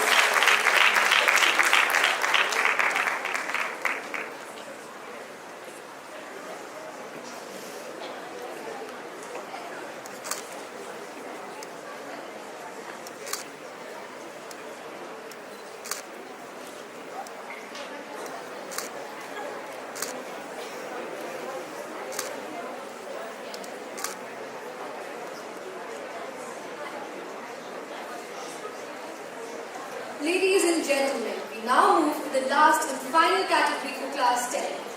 The prizes constituted for the very small category schools are: the school standing first in this category is APS Kalimpong. They are being awarded a trophy and a cash incentive of Rs 75,000. Let's hear it for them, please.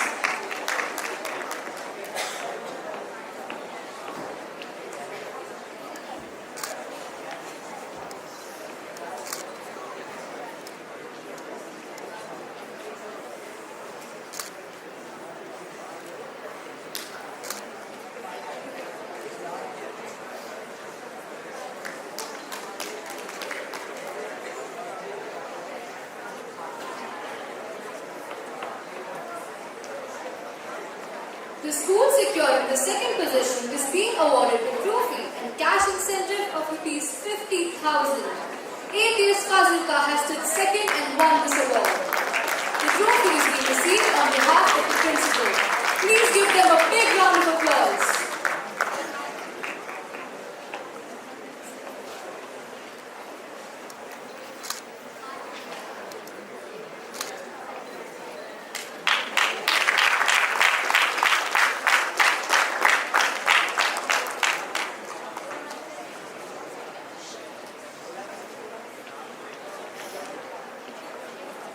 With that, we come to the end of awards for Class 10. As we move on to the next category of awards, I am reminded by this famous quote: "School is a building which has 4 walls with tomorrow inside." Excellence Awards for Class 12 are in recognition for creating this golden tomorrow for the students. Let us begin with the very large category schools. The prizes constituted for the very large category schools are: the school winning the first position is being awarded an impressive trophy and a cash incentive of Rs 1 lakh. This award is backed by APS Bolaram. A huge round of applause for the winner, please.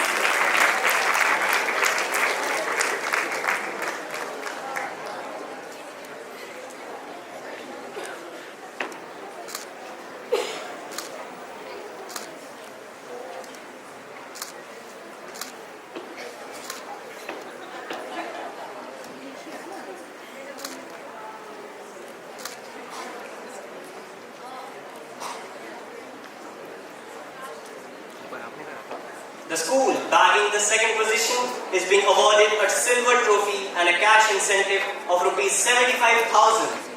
APS Udhampur walks away with this prize. Please, ladies and gentlemen, give them a big round of applause.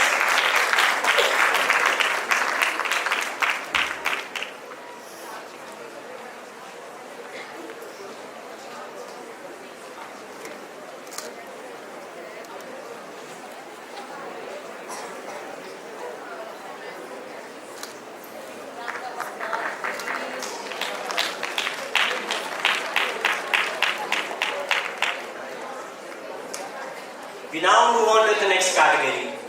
The prizes constituted for the large category schools are: the school winning the first position is being awarded a magnificent golden trophy and a cash incentive of Rs 1 lakh. APS Diggy Camp has topped this category. Big round of applause for them, please.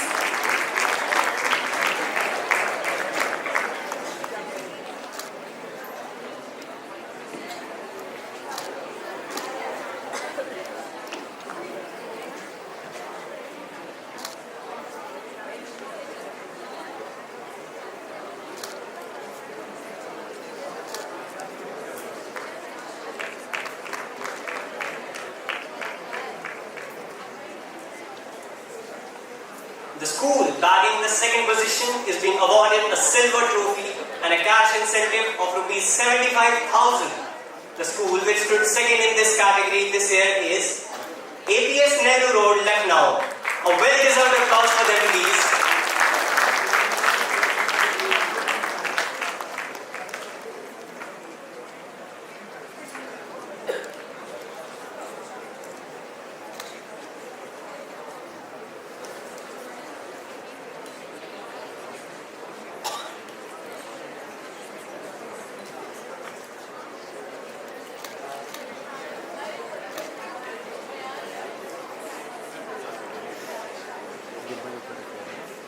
Moving on to the next category now.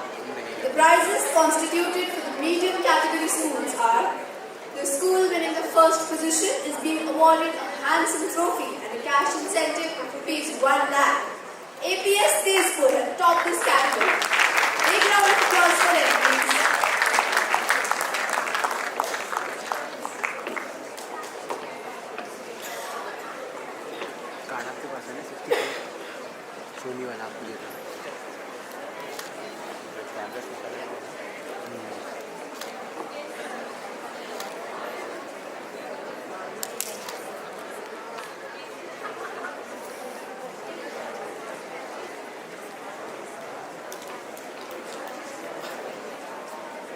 The school standing second is being awarded a silver trophy and a cash incentive of Rs 75,000.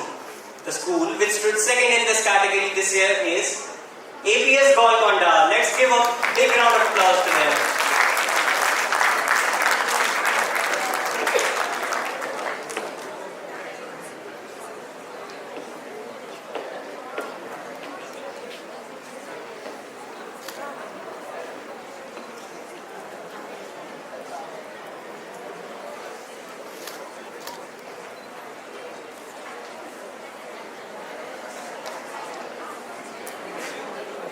We now come to the small category schools. The prizes constituted for the small category schools are: for the first position, the school is being awarded a trophy and a cash incentive of Rs 1 lakh. APS Ranikhet has topped this category this year. A huge round of applause for them, please.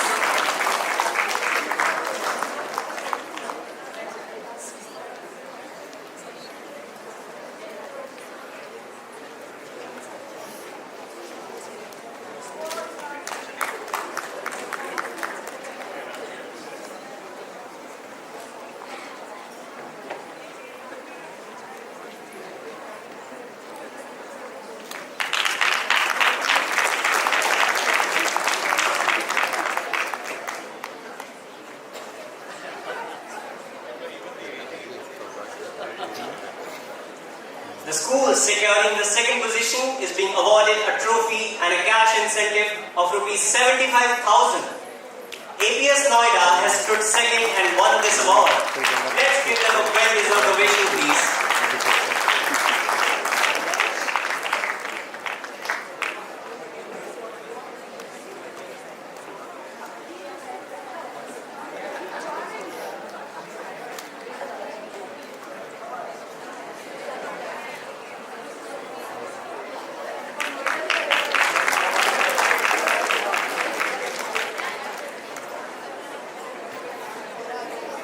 Ladies and gentlemen, we now move on to the last and final category for the class 12. The prizes constituted for the very small category schools are: the school standing first in this category is APS Dutchai.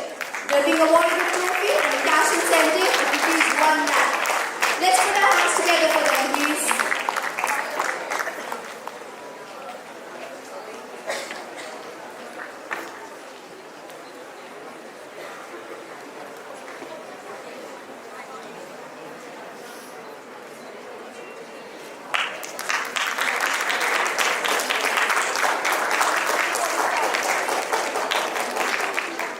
The school securing the second position is being awarded a trophy and a cash incentive of Rs 75,000.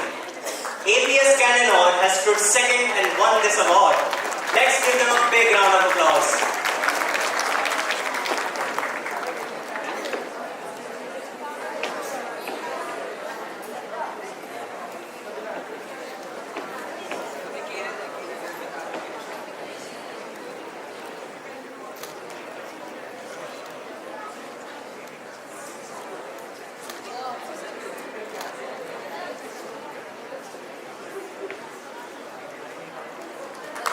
With that, we come to the end of awards for Class 12. Heartiest congratulations to all the winners.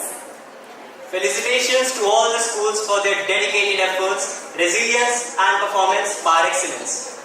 Thank you, sir, for doing the honors. Let me now request our Honorable Patron, Major General Anupam Agrawal, GOC 22 Infantry Division, our Chairman, sir, and our Principal, ma'am, to kindly present a token of our heartfelt gratitude and admiration. Lieutenant General Bhavnish Kumar, Vishisht Seva Medal, GOC Delhi area. The painting being presented is a creative composition by Ms. Divya of Class 11B.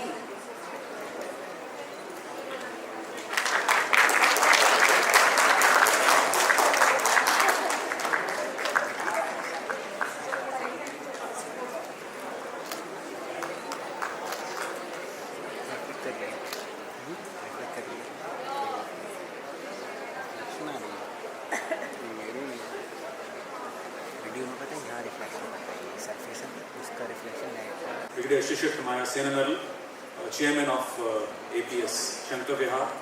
Mrs. Neena Singh, Principal APS SHANKAR VIHAR. Mrs. Gunjan Agrawal, the guest of honor today, and the Chairman FW of 22 DIV. All the principals of the schools which have won the awards of excellence today, and the other principals also. All the teachers and our dear students. Very good morning to all of you, and it's so wonderful to be here with all of you today here, because it's a momentous occasion. Gives us an immense sense of satisfaction to see how all our Army public schools are doing so well. You know, what is very heartening is to see when we interact with the school children. I've been patron, and I'm very happy to see APS Sagar also bagging a couple of prizes. I was patron of that school in my previous tenure in Sagar, and likewise as a senior patron of a couple of schools here, one feels very satisfied and very happy to see how our students, our children are progressing. I think we've got a very bright future. The children who are in APSs today, we are all very proud of you. You are way far ahead of us. And you all are best. You know, in our times, it used to be simple subjects like maths, science, physics, chemistry, English, geography.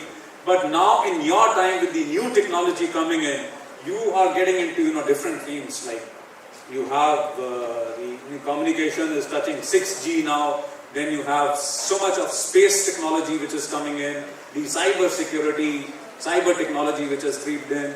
Then you have the other drone technologies coming in, the quantum physics, the artificial intelligence. There is so much you all have to do. In our times, the coin used to be either heads or tails. But now with the concept of superpositioning which we are learning in the quantum physics, it is, multi-state at any point of time. Am I right? Yes, sir. Yeah, there are some science students who are, helping me out with this. So lovely, it's very interesting. We are getting to read all this thing in a later stage of time, but you guys are blessed. You are seeing this new technology and you are going to be living with it. You are going to be carrying out a whole lot of creativity out of these technologies, and we know you will be leading the world. I am so proud of our children, and particularly the children of the Army public schools. You all study well, you all get wonderful marks in your academics. Your performance in co-curricular activities and sports activities is phenomenal. You are absolutely multi-talented. And thanks interacting with you all today. I also go back when I come and attend such ceremonies, much more, there's so much of enthusiasm in these kind of ceremonies. The children are full of energy, and we walk back with our batteries also, recharged. And my heart goes for the children who are, scoring 70 to 80%, because today is the era of, the competition is 93, 94, 95. What is the highest score we all are getting these days? 97, 98? Yeah, so my heart goes for the children who are scoring 70%, 80%, because that is what the bracket we were all from. And you guys are awesome. And believe you me, those who are not the science students, those who are commerce students and the art students, you are going to be thinking of the, this new technology, what creativity, what creations we can make. Of course, the science students will have to then work to create that kind of a thing. But the applicability will come from you students, from those who are in arts and commerce. So please, each one of you is best, and each one of you are going to make all of us very proud, and we are very, very confident that the future of this nation is very, very secure because of you all, the future citizens sitting here. My gratitude to all the principals and all the teachers and all the support staff which are there in the schools. Please convey to all of them. You are doing such a noble job for all our children, all the parents, and we are very, very thankful to each one of you, and particularly the ladies who handle their home also and then come and do the job of such a noble profession that is teaching, and we owe it all to you. Thank you so very much, and very well organized ceremony, really enjoyed it. So my gratitude to APS SHNAKR ma'am for organizing this ceremony for the Army Welfare Education Society. You, your teachers, your students and all your support staff, please convey our compliments to each one of them. This has been so well organized, thank you. And thank you sir, you and your team is doing a great job in all the 139 schools, sir. And it's a wonderful noble service which this society is doing for the children and for the growth and the future of this nation. Thank you very much. Thank you. God bless you all. Morning. Jai Hind. We will now request Major General P.R. Murli, Vishisht Seva Medal, MD Davis, to kindly propose a vote of thanks, please.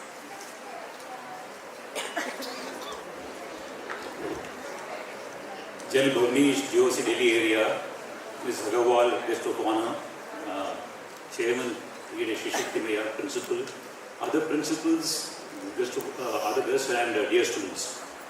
Before I say thanks to this, I just echo 3 points which when you call upon me to speak during debate, I didn't touch upon because the judges were marking. I am of the view that traditional Guru-Shiksha relationship cannot be overtaken by, but it can supplement.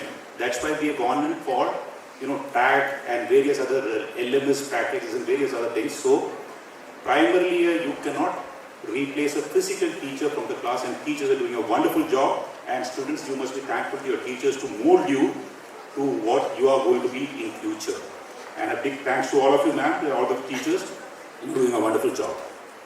The second point that I want to highlight is, I want to congratulate all the award winners and those who missed out. However, I have one point.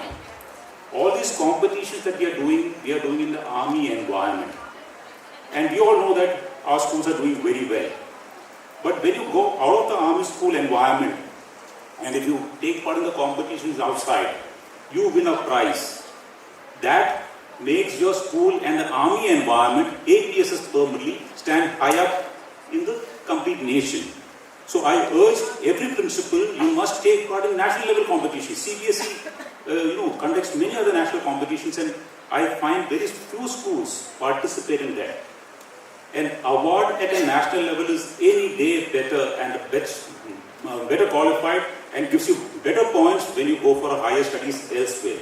So please, principals, make your students, train them and make them participate in national levels. And I've been emphasizing on this through our messages to the principals every day. I've been sending some through additional director academics email.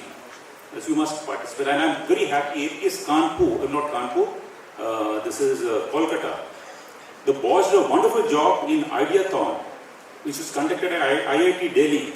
They won a 3rd prize and they got an incubation money of 1 lakh for their project. And I visited them, and the way these kids were presenting there or selling their product was fantastic. So this is what we need.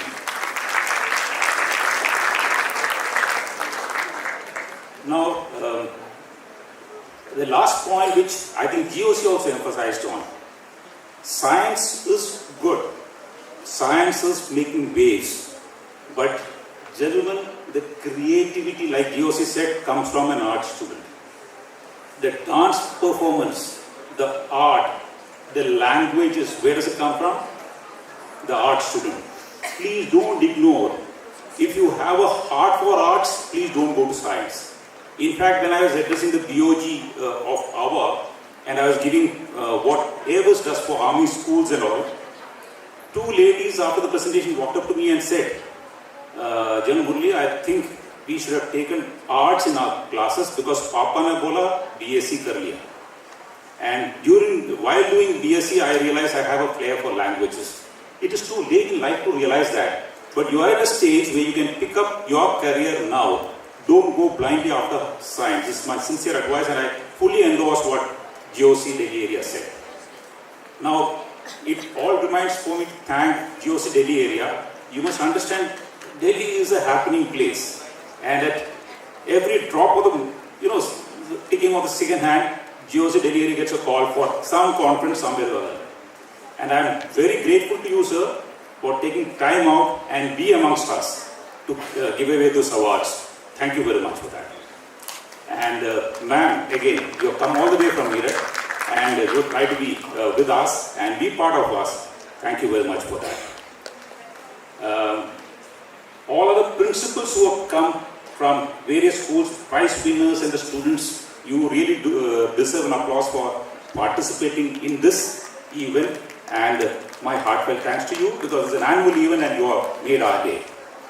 Last but not the least, it is a special thanks to Chairman APS SHNAKR VIHAR Brigadier Shishirti Maya, Principal Mrs. Neena Singh, and all the teachers, students and staff of APS SHNAKR VIHAR.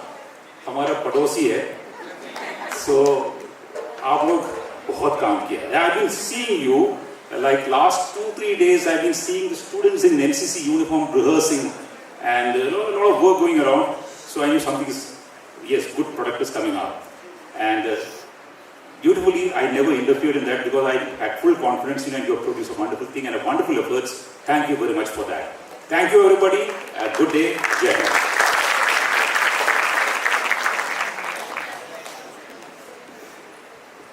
Thank you, sir. I now request everyone to rise to lead a song followed by the national anthem.